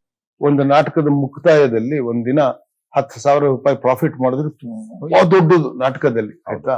ನಾಟಕದಿಂದ ದುಡ್ಡು. ಸರ್, ನಾನು ಕಲಾವಿದರ ಕುಟುಂಬದಿಂದ ಬಂದಿರೋದ್ರಿಂದ ನಿಮಗೆ ಗೊತ್ತಿಲ್ಲ, ಜನಪದ ಕಲಾವಿದರು. ಇದರಲ್ಲಿ ಏನಂತಂದ್ರೆ ನನ್ನ ಪ್ರಶ್ನೆ ಮೋರ್ ಆಫ್ ಏನು ಒಂದು ಸಾಮಾಜಿಕ ಪರಿವರ್ತನೆ. ನನಗೆ ಯಾರಾದ್ರೂ ಹೇಳಿದ್ರು ಕೂಡ ನಾನು ನಂಬುವುದಿಲ್ಲ ದುಡ್ಡು ಮಾಡಿದಾರ ಅಂತ. ನಾಟಕ ಅಷ್ಟೇ ಅಲ್ಲ, ಯಾವುದೇ ಒಂದು ಸಾಂಸ್ಕೃತಿಕ ಕ್ಷೇತ್ರದಲ್ಲಿ ಹಚ್ಕೊಂಡು, ನಾಟಕ ಇರ್ಬೋದು, ಸಂಗೀತ, ಯಾವುದೇ ಸಾಂಸ್ಕೃತಿಕ ಕ್ಷೇತ್ರ ಇರ್ಬೋದು. ಸೊ ಇದರಲ್ಲಿ ನನ್ನ ಪ್ರಶ್ನೆ, ನಿಮ್ಮ ಪರ್ವ ಒಂದು ನಾಟಕವನ್ನ ನೀವೇನ್ ತಗೊಂಡು ಹೋಗ್ತಾ ಇದ್ದೀರಾ, ಮೋರ್ ಆಫ್ ಸೋಷಿಯಲ್ ಮತ್ತೆ ಸಾಂಸ್ಕೃತಿಕವಾಗಿ ಏನೊಂದು ಸಮಾಜಕ್ಕೆ ಅದಕ್ಕೆ ನಾನು ಹೇಳ್ತೀನಿ, ಅದು ಯಾತಕ್ಕೆ ಮಾಡ್ತೀವಿ ಹಿಂಗೆಲ್ಲ ಇದ್ದು ನಾವು ಯಾಕೆ ನಾಟಕ ಮಾಡ್ತೀವಿ ಅಂದ್ರೆ, ಒಂದು ರೀತಿಯಲ್ಲಿ ಸಿಂಪಲ್ ಆಗಿ ತೆವಲು ನಮ್ಗೆ ಇದನ್ನ ಮಾಡ್ಬೇಕು ಅಂತ ನಮ್ಮ ಉತ್ಸಾಹ ಇರುತ್ತೆ, ನಮಗೆ ಮಾಡ್ಲೇಬೇಕು ಅಂತ ಇರುತ್ತೆ, ಆಯ್ತಾ. ಮತ್ತೆ ಒಂದು ಥ್ರಿಲ್ ಇರುತ್ತೆ. ಯಾವ್ದೀಗ ನೋಡಿ, ನಾನು ಪರ್ವವನ್ನ ಫಸ್ಟ್ ಟೈಮ್ ಓದಿದಾಗ, ನಾ ಇಂಗ್ಲಿಷ್ ನಲ್ಲಿ ಓದಿದ್ದು ಮೊದಲು. ಓಕೆ. ನಾನು ಓದಿದಾಗ ಅನ್ಕೊಂಡೆ, ಅಪ್ಪೋ ಈ ಮನುಷ್ಯನಿಗೆ ಏನು ಧೈರ್ಯ ರೀ, ಈಗ ಬರೀತಾರೆ ಅನ್ಕೊಂಡೆ ನಾನು. ಅಂದ್ರೆ ಪವಾಡ ಇಲ್ಲ ಅದರಲ್ಲಿ, ಪವಾಡ ಪುರುಷ ಇಲ್ಲ, ರೈಟ್, ಅಂದ್ರೆ ದೇವರಿಲ್ಲ, ಹೌದು, ಪವಾಡನೂ ಇಲ್ಲ. ಬರೀ ಒಂದು ಹ್ಯೂಮನ್ ಸ್ಟೋರಿ ಆಗಿ ಮಾಡ್ತಾರೆ ಅವರು. ಅವರೇ ಭೈರಪ್ಪ ಅವರೇ ಹೇಳ್ಕೊಳ್ತಾರೆ ನೋಡಿ, ಮಹಾಭಾರತ 20% ಅದರಲ್ಲಿ, 80% ನಂದು ಅಂತ ಹೇಳ್ತಾರೆ ಅವ್ರು. ನನಗೆ ಅವಾಗಿಂದನೇ ಇದನ್ನ ನೋಡಿ, ನನಗೆ ನನ್ನ ರೆಸ್ಪಾನ್ಸ್ ಆಗೋ ನನ್ನ ಅಭಿವ್ಯಕ್ತಿಯ ಕ್ಷೇತ್ರ ಹೌದು ರಂಗಭೂಮಿ, ಹೌದು, ಸಿನಿಮಾನೂ ಅಲ್ಲ, ನನ್ನ ಅಭಿವ್ಯಕ್ತಿಯ ಕ್ಷೇತ್ರ ರಂಗಭೂಮಿ.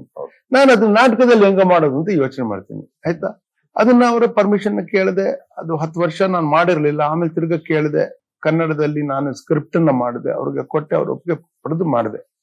ಅದನ್ನ ಮಾಡಿದ್ಮೇಲೆ ಜನಕ್ಕೆ ಏನೋ ಅನ್ನಿಸ್ತದ ಇಲ್ಲ ಗೊತ್ತಿಲ್ಲ, ನನಗೇನು ಅನ್ನಿಸ್ತು ಅಂದ್ರೆ, ನಮ್ಮಲ್ಲಿ ಎಂತ ಅದ್ಭುತಗಳಿದೆ ರೀ, ನಾವು ಯಾವ್ದೋ ಹುಡುಕೊಂಡು ಏನೇನೋ ಮಾಡ್ತೀವಲ್ಲ, ಯಾಕೆ ಮಾಡ್ತೀವಿ ನಾವು ಅಂತ ನನ್ನ ಬಗ್ಗೆ ನಾನೇ ಅನ್ಕೊಂಡೆ. ಸೊ ನಾನು ಸಮಾಜಕ್ಕೆ ಸಂದೇಶ ಕೊಡೋದೇನಂದ್ರೆ ನಾಟಕದಲ್ಲ. ನಾ ಏನ್ ಹೇಳ್ತೀನಿ ಅಂದ್ರೆ, ಅಭಿವ್ಯಕ್ತಿ ಸ್ವಾತಂತ್ರ್ಯದ ಪ್ರಶ್ನೆ ಒಂದಿದೆ, ಆಯ್ತಾ.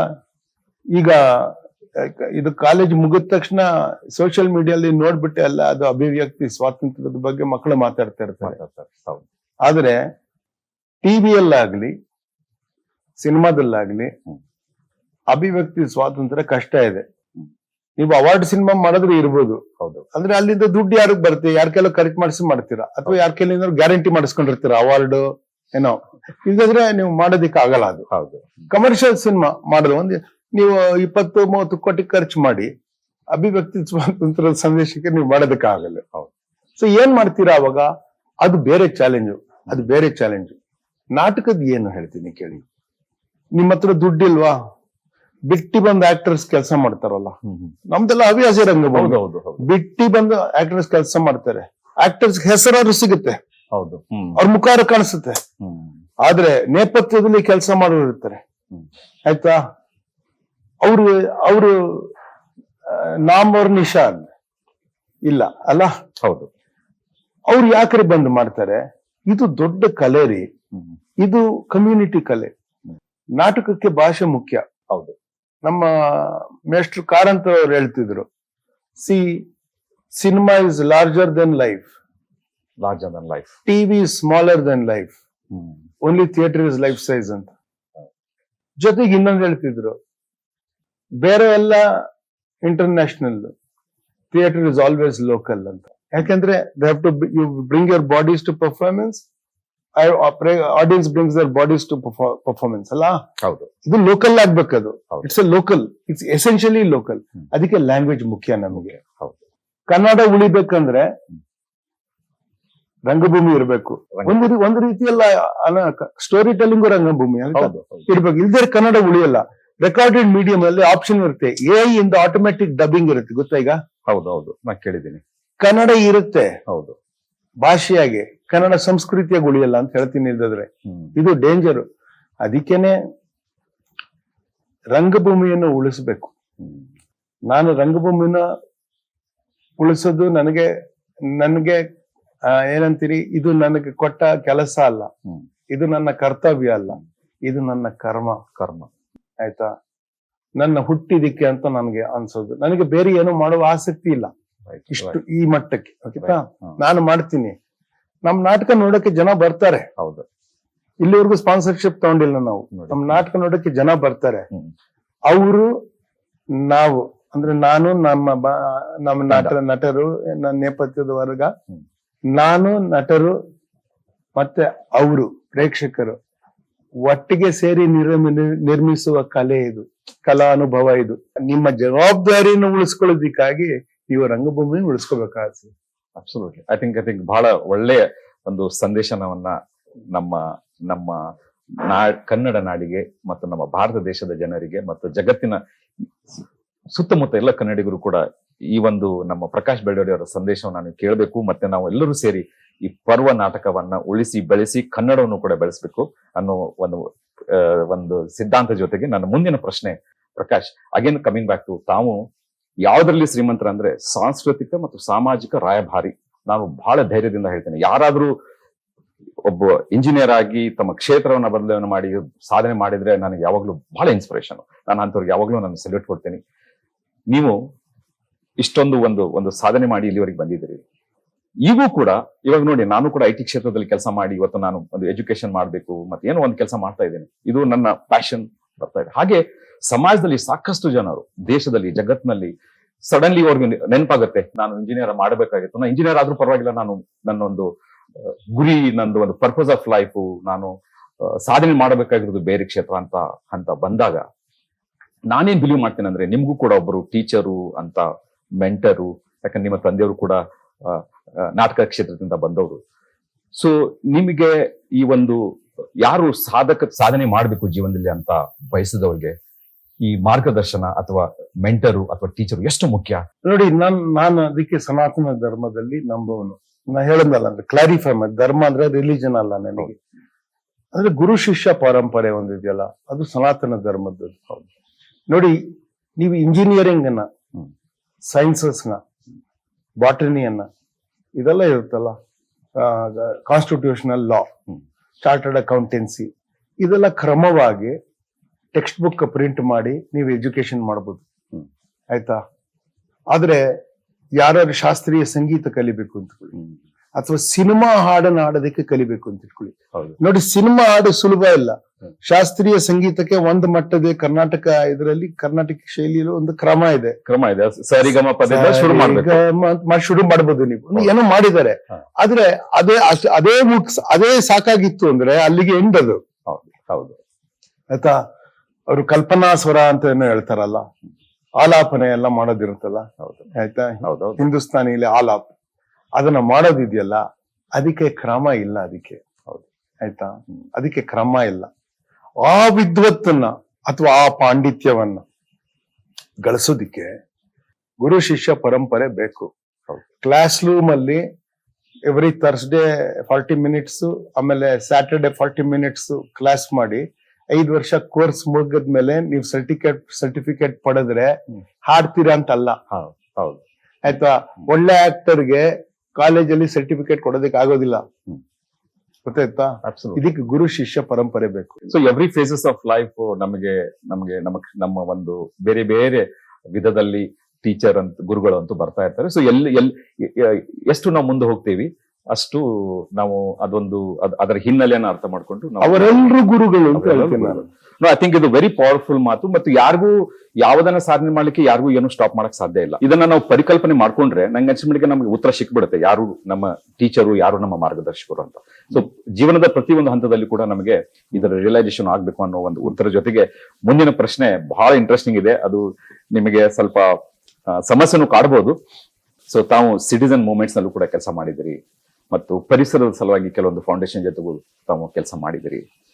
ಸೊ ನಾನು ಕೂಡ ಒಬ್ಬ IT ಕ್ಷೇತ್ರದಿಂದ ಬಂದು ಒಂದು 5-6 ವರ್ಷದಿಂದ ಕೂಡ ನಾನು ಸೋಷಿಯಲ್ ಎಂಟರ್ಪ್ರಿನರ್ ಆಗಿ ಇತ್ತೀಚೆಗೆ ಸೋಷಿಯಲ್ ಅವೇರ್ನೆಸ್ ಕಾರ್ಯಕ್ರಮ ಕೂಡ ಮಾಡಿದ್ದೀನಿ, ಪರಿಸರದ ಕಾರ್ಯಕ್ರಮ ಕೂಡ.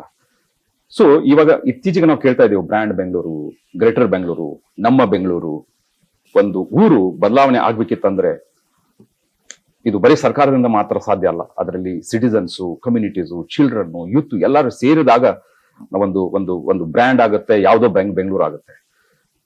Cultural and behavioural change is very much important to bring change with in the city.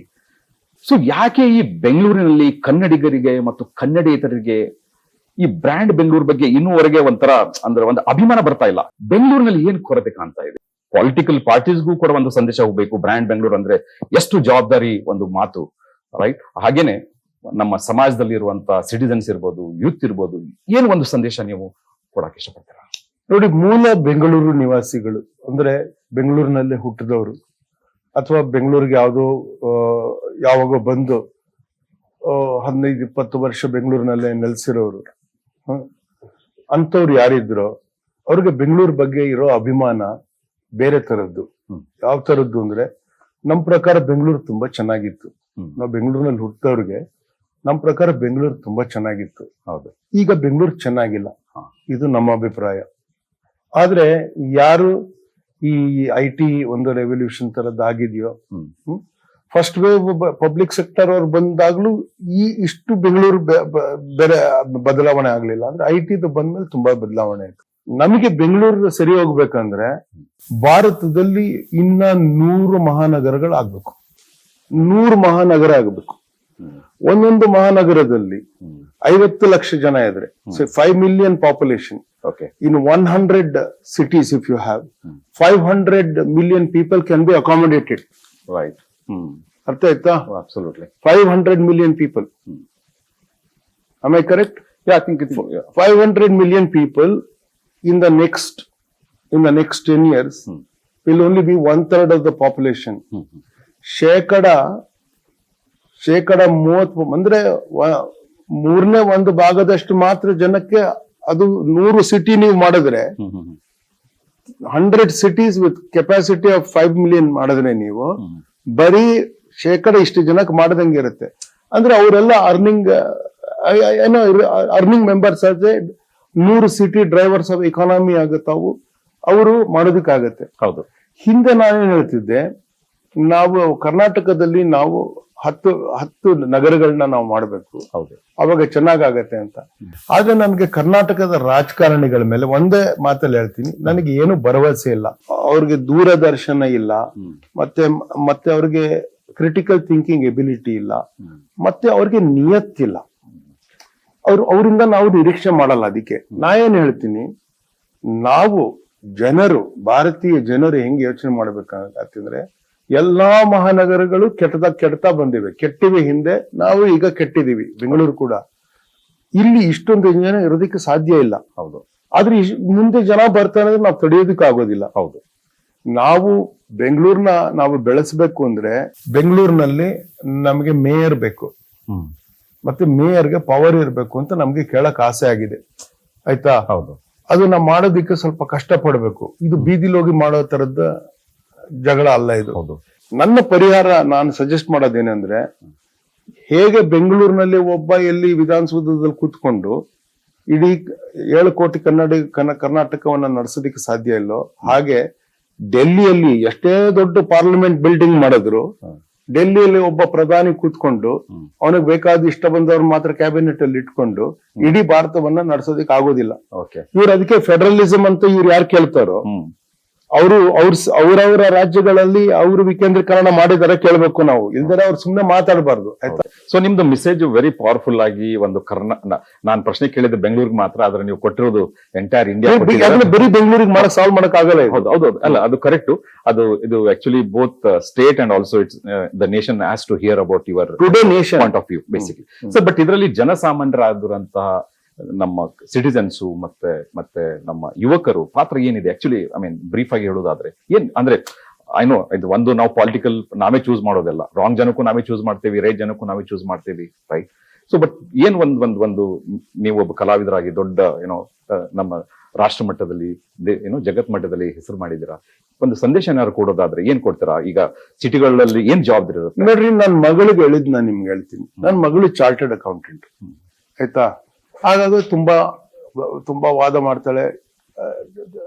Young people argue ಮಾಡ್ತಾರೆ. ನನ್ಗೆ ಸ್ಟ್ರಾಂಗ್ ಒಪಿನಿಯನ್ ಇದೆ, ನನಗಿಂತ ಸ್ಟ್ರಾಂಗ್ ಒಪಿನಿಯನ್ ಅವ್ರಿಗಿದೆ, ಆಯ್ತಾ? ಮಾಡ್ತಾಳೆ.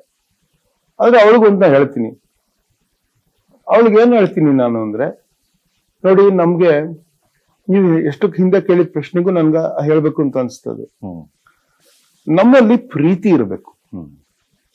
ಪ್ರೀತಿ ಅಂದ್ರೆ ಸಹಜವಾಗಿ ನಮ್ಗೆ ಹುಟ್ಟೋದು. ನೋಡಿ ರಾಷ್ಟ್ರೀಯತೆ ಇದೆಯಲ್ಲ, ಹೌದು, ಅದನ್ನ ನಾನು ಹೇಳ್ತಿಲ್ಲ.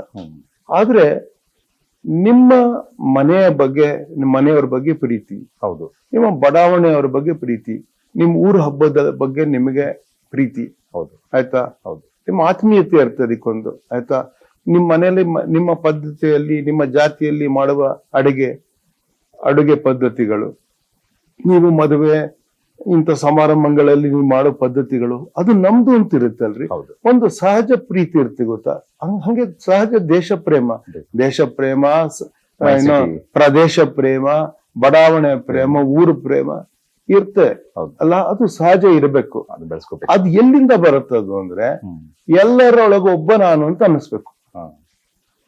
ನನಗೇನು ಒಳ್ಳೇದು ಅದ್ ನಾನು ಮಾಡ್ತೀನಿ ಅಂತ ನೀವ್ ಯಾವಾಗವರೆಗೂ ಮಾತಾಡ್ತಾ ಇರ್ತಾರೋ, ನಿಮಗೆ ನಿಮಗೆ ಕೊಡಬಾರ್ದು ಮಾತ್ರ ಕೊಡೋರು, ಅಂತ ಅದಕ್ಕೆ ಮಾತ್ರ ಏನು ಕೊಟ್ಟು difference ಇಲ್ಲ. ತಯಾರಿಸೋರು. ಹೌದು ನೀವು ಸೇವಿಸಬಾರದ ಪದಾರ್ಥಗಳನ್ನು ನಿಮ್ಗೆ ಒಳ್ಳೊಳ್ಳೆ ಪ್ಯಾಕೇಜ್ ಅಲ್ಲಿ ಮಾರೋರು, ಮಾರೋರು. ಆಯ್ತಾ, ಅವರು ನಿಮ್ಮಂಗೆ ಯೋಚನೆ ಮಾಡ್ತಾರೆ ಅಂತ ತಿಳ್ಕೊಬೇಕು. ಹೌದು ಹೌದು ನಿಮ್ಮಂಗೆ ನಿಜವಾಗ್ಲೂ ಸಮಾಜದಲ್ಲಿ ಬದಲಾವಣೆ ಆಗಬೇಕು ಅಂದ್ರೆ ನೀವು ನಿಮಗೆ ನಿಮ್ಮ ಸಮಾಜ ಅಂತ ಯಾವ್ದು ಅನ್ಸುತ್ತೋ ಅದು ನೋಡಿ, ಕಾನ್ಸಂಟ್ರಿಕ್ ಸರ್ಕಲ್ಸ್, ರೈಟ್. ಮನೆ, ಹೌದು ಎಲ್ಲದರದ್ದು ಜವಾಬ್ದಾರಿನೂ ನೀವು ಹೊತ್ಕೋತಾ ಬರ್ಬೇಕು. ಹೌದು ಆ ಜವಾಬ್ದಾರಿ ಎಲ್ಲಿಂದ ಬರುತ್ತೆ ಅಂದ್ರೆ ಕರ್ತವ್ಯದಿಂದ ಬರೋದಿಲ್ಲ. ಕರ್ತವ್ಯ ಅಂದ್ರೆ ಬೋಧನೆ ಆಗತ್ತೆ. ಹೌದು ಪ್ರೀತಿ ಇರ್ಬೇಕು. ಹಾ. ಆ ತಾಯಿಗೆ ಮಗುನ ನೋಡ್ಕೊಂತ ಯಾರು ಹೇಳ್ಕೊಡ್ಬೇಕಾಗಿಲ್ಲ. ಹಾ. ಪ್ರೀತಿ ಇದ್ರೆ ಅಲ್ವಾ, ಹೌದು. ಪ್ರೀತಿ ಇದ್ರೆ ಸಹಜ ಇದ್ರೆ. ಪ್ರಾಣಿಗಳಲ್ಲಿ ನೋಡ್ರಿ, ತಾನ್ ಸತ್ರ ಪರವಾಗಿಲ್ಲ ಮಗುನ ಉಳಿಸುವ ಪ್ರಯತ್ನ ಒಂದು ಪ್ರಾಣಿ ಮಾಡುತ್ತಲ್ವಾ. ಹೌದು ಹೌದು ಹೌದು ಯಾಕೆ ಮಾಡುತ್ತೆ ಅಂದ್ರೆ ಅದ್ರ ಪ್ರೀತಿ ಸಹಜ ಇರುತ್ತೆ. ಸಹಜ ಅಂದ್ರೆ ಹುಟ್ಟಿನಿಂದ ಇರುತ್ತೆ ಅದಕ್ಕೆ. ಹೌದು ಅದಿದ್ರೆ ನೀವ್ ಉಳಿತೀರಾ.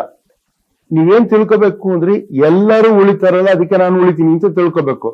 ನಾನು ಒಬ್ನೇ ಉಳಿತೀನಿ ಅಂತಂದ್ರೆ ನೀವು ಬಂಗ್ಲೆ ಕಟ್ಕೊಳ್ಳಿ, ಹಾ. ಆಯ್ತಾ, ಹೌದು. ಸುತ್ತ ಸ್ಲಮ್, ಹಾ. ನೀವು ಬಂಗ್ಲೆ ಕಟ್ಕೊಳ್ಳಿ, ನೀವ್ ಒಬ್ರೇ ಅಲ್ಲಿ ಇರ್ತೀರಾ. ಹೌದು ಆದ್ರೆ ನಿಮ್ ಬಟ್ಟೆನೂ ನೀವೇ ಹೇಳ್ಕೋಬೇಕು, ಅವಾಗ ನಿಮ್ ಅಡ್ಗೆನೂ ನೀವೇ ಮಾಡ್ಕೋಬೇಕು. ಹಾ.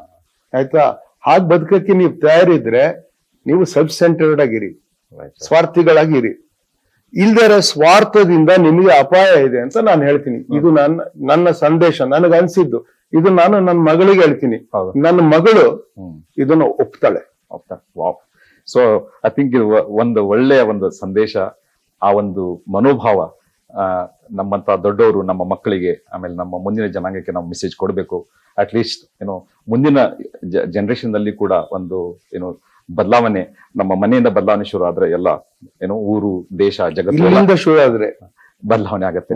ಸರ್ ಬಹಳ ಇಂಪಾರ್ಟೆಂಟ್ ಇನ್ನೊಂದು ಮುಖ್ಯ ಪ್ರಶ್ನೆ ಏನಂತಂದ್ರೆ, ಕನ್ನಡವನ್ನ ಪ್ರೀತಿಸ್ಲಿಕ್ಕೆ, ಉಳಿಸ್ಲಿಕ್ಕೆ, ಬೆಳೆಸ್ಲಿಕ್ಕೆ ಪ್ರತಿಯೊಬ್ಬ ಕನ್ನಡಿಗ, ಮುಖ್ಯವಾಗಿ ನಾನು ಬೆಂಗಳೂರು ಕನ್ನಡಿಗರಿಗೆ ಏನ್ ಜವಾಬ್ದಾರಿ ಇದೆ? ಕನ್ನಡವನ್ನ ಉಳಿಸ್ಲಿಕ್ಕೆ, ಬೆಳೆಸ್ಲಿಕ್ಕೆ, ಪ್ರೀತಿಸ್ಲಿಕ್ಕೆ. ನಾನು ಕನ್ನಡೇತರಿಗೆ ನಾನು ದೋಷ ಮಾಡ್ತಾ ಇಲ್ಲ. ಫಸ್ಟ್ ಕನ್ನಡಿಗರ ಜವಾಬ್ದಾರಿ ಏನಿದೆ, ಮತ್ತು ಇಲ್ಲಿ ಎಲ್ಲವನ್ನ ಸವಿಯುವ ಕನ್ನಡೇತರರಿಗೆ ಏನು ಒಂದು ಕಿವಿ ಮಾತು ಹೇಳ್ತೀರಿ? ಯೋಚನೆ ಮಾಡಿ, ಮಕ್ಕಳನ್ನ ಶಾಲೆಗೆ ಕಳಿಸ್ಬಿಡಿ. ಶಾಲೆಯಿಂದ ಏನು ಪ್ರಯೋಜನ ಇಲ್ಲ. ಶಾಲೆಯಿಂದ ಎರಡು ಪ್ರಯೋಜನ ಇದೆ. ಅಂದ್ರೆ ಆಕ್ಚುಲಿ ಅದು ಒಂದೇ, ಬಟ್ ಎರಡಾಗಿ ಹೇಳ್ತೀನಿ. ಇನ್ನೊಬ್ಬರ ಜೊತೆ ಸಹಬಾಳ್ವೆ ಮಾಡೋದನ್ನ ಕಲಿಯೋದಕ್ಕಾಗತ್ತೆ. ಆಟದಲ್ಲಿ, ಕ್ರೀಡೆಯಲ್ಲಿ, ಮತ್ತೆ ಈ ಒಂದು ಕಲೆ, ಒಂದು ಜೀವನ ಕೌಶಲ್ಯಗಳು ಎಲ್ಲ, ಮತ್ತೆ ಕಲೆಯಲ್ಲಿ ಬೇರೆ ಒಟ್ಟಿಗೆ ಮಾಡ್ಬೇಕಲ್ಲ ಕೆಲಸಗಳನ್ನು. ಈ ಕಲ್ಚರಲ್ ಆಕ್ಟಿವಿಟಿ ಎಲ್ಲ ಇರುತ್ತಲ್ಲ, college union day, cultural day ಏನೋ ಇರುತ್ತಲ್ಲ, ಅಂತದಕ್ಕೆ ಕಾಲೇಜ್ ಸಾಕು. ಈ ಮೇಸ್ಟ್ರುಗಳು ಪಾಠ ಹೇಳೋದಿಕ್ಕೆ AI ಸಾಕು. ಮುಂದೆ ಬರೋ AI ಅಲ್ಲ, ಈಗಿರೋ AI ಸಾಕು. ಈಗ ನನ್ನ ಕೇಳ್ರಿ, ಇಲ್ಲಿ ನೀವು ನಿಮಗೆ ಗೊತ್ತಿರೋರು ಯಾರನ್ನಾರು ಬಾಟ್ನಿ ಪ್ರೊಫೆಸರ್ನ ಕೇಳ್ರಿ. ಕರ್ನಾಟಕದಲ್ಲಿ ಈ ಬೆಂಗಳೂರು ಸುತ್ತಮುತ್ತ ಬೆಳೆಯುವ ತಳಿಗಳು ಯಾವುವು ಅಂತವ್ರು ಕ್ಲಾಸಲ್ಲಿ ಹೇಳ್ಕೊಡ್ತಾರೆ, ಕೇಳಿ. ಆಕ್ಚುಲಿ ಅದಕ್ಕಿಂತ ಗಂಭೀರವಾದ ಪ್ರಶ್ನೆ ಇದೆ, ಅವ್ರಿಗೆ ಗೊತ್ತಾ ಕೇಳಿ. ಅಂದ್ರೆ ಏನಾಗಿದೆ ನಮ್ಗೆ ಅಂದ್ರೆ, ನಮ್ಮ ಶಿಕ್ಷಣ ಪದ್ಧತಿಗೂ ಮತ್ತೆ ನಮ್ಮ ದೈನಂದಿನ ಒಂದು ವಾಸ್ತವತೆಗೂ ಕನೆಕ್ಷನ್ನೇ ಇಲ್ಲ ತರದ್ದಾಗಿದೆ. ನಿಮ್ ಮಕ್ಕಳಿಗೆ ಏನಾಗತ್ಯ ಅಂತ, ಇಂಗ್ಲಿಷು ಸಹ ಸೇರಿದಂತೆ ನೀವು ಮನೆಯಲ್ಲಿ ನಿಮ್ಮ ಟಿವಿ ಇದೆಯಲ್ಲ, ನಿಮ್ ಟಿವಿಯಲ್ಲಿ ನೀವು ಅದಕ್ಕೆ ಇಂಟರ್ನೆಟ್ ಕನೆಕ್ಷನ್, ವೈಫೈ ಕನೆಕ್ಷನ್ ಅನ್ನು ಕೊಟ್ರೆ ಬೆಸ್ಟ್ ಎಜುಕೇಶನ್ ನಿಮ್ ಮಕ್ಕಳಿಗೆ ಸಿಗತ್ತೆ.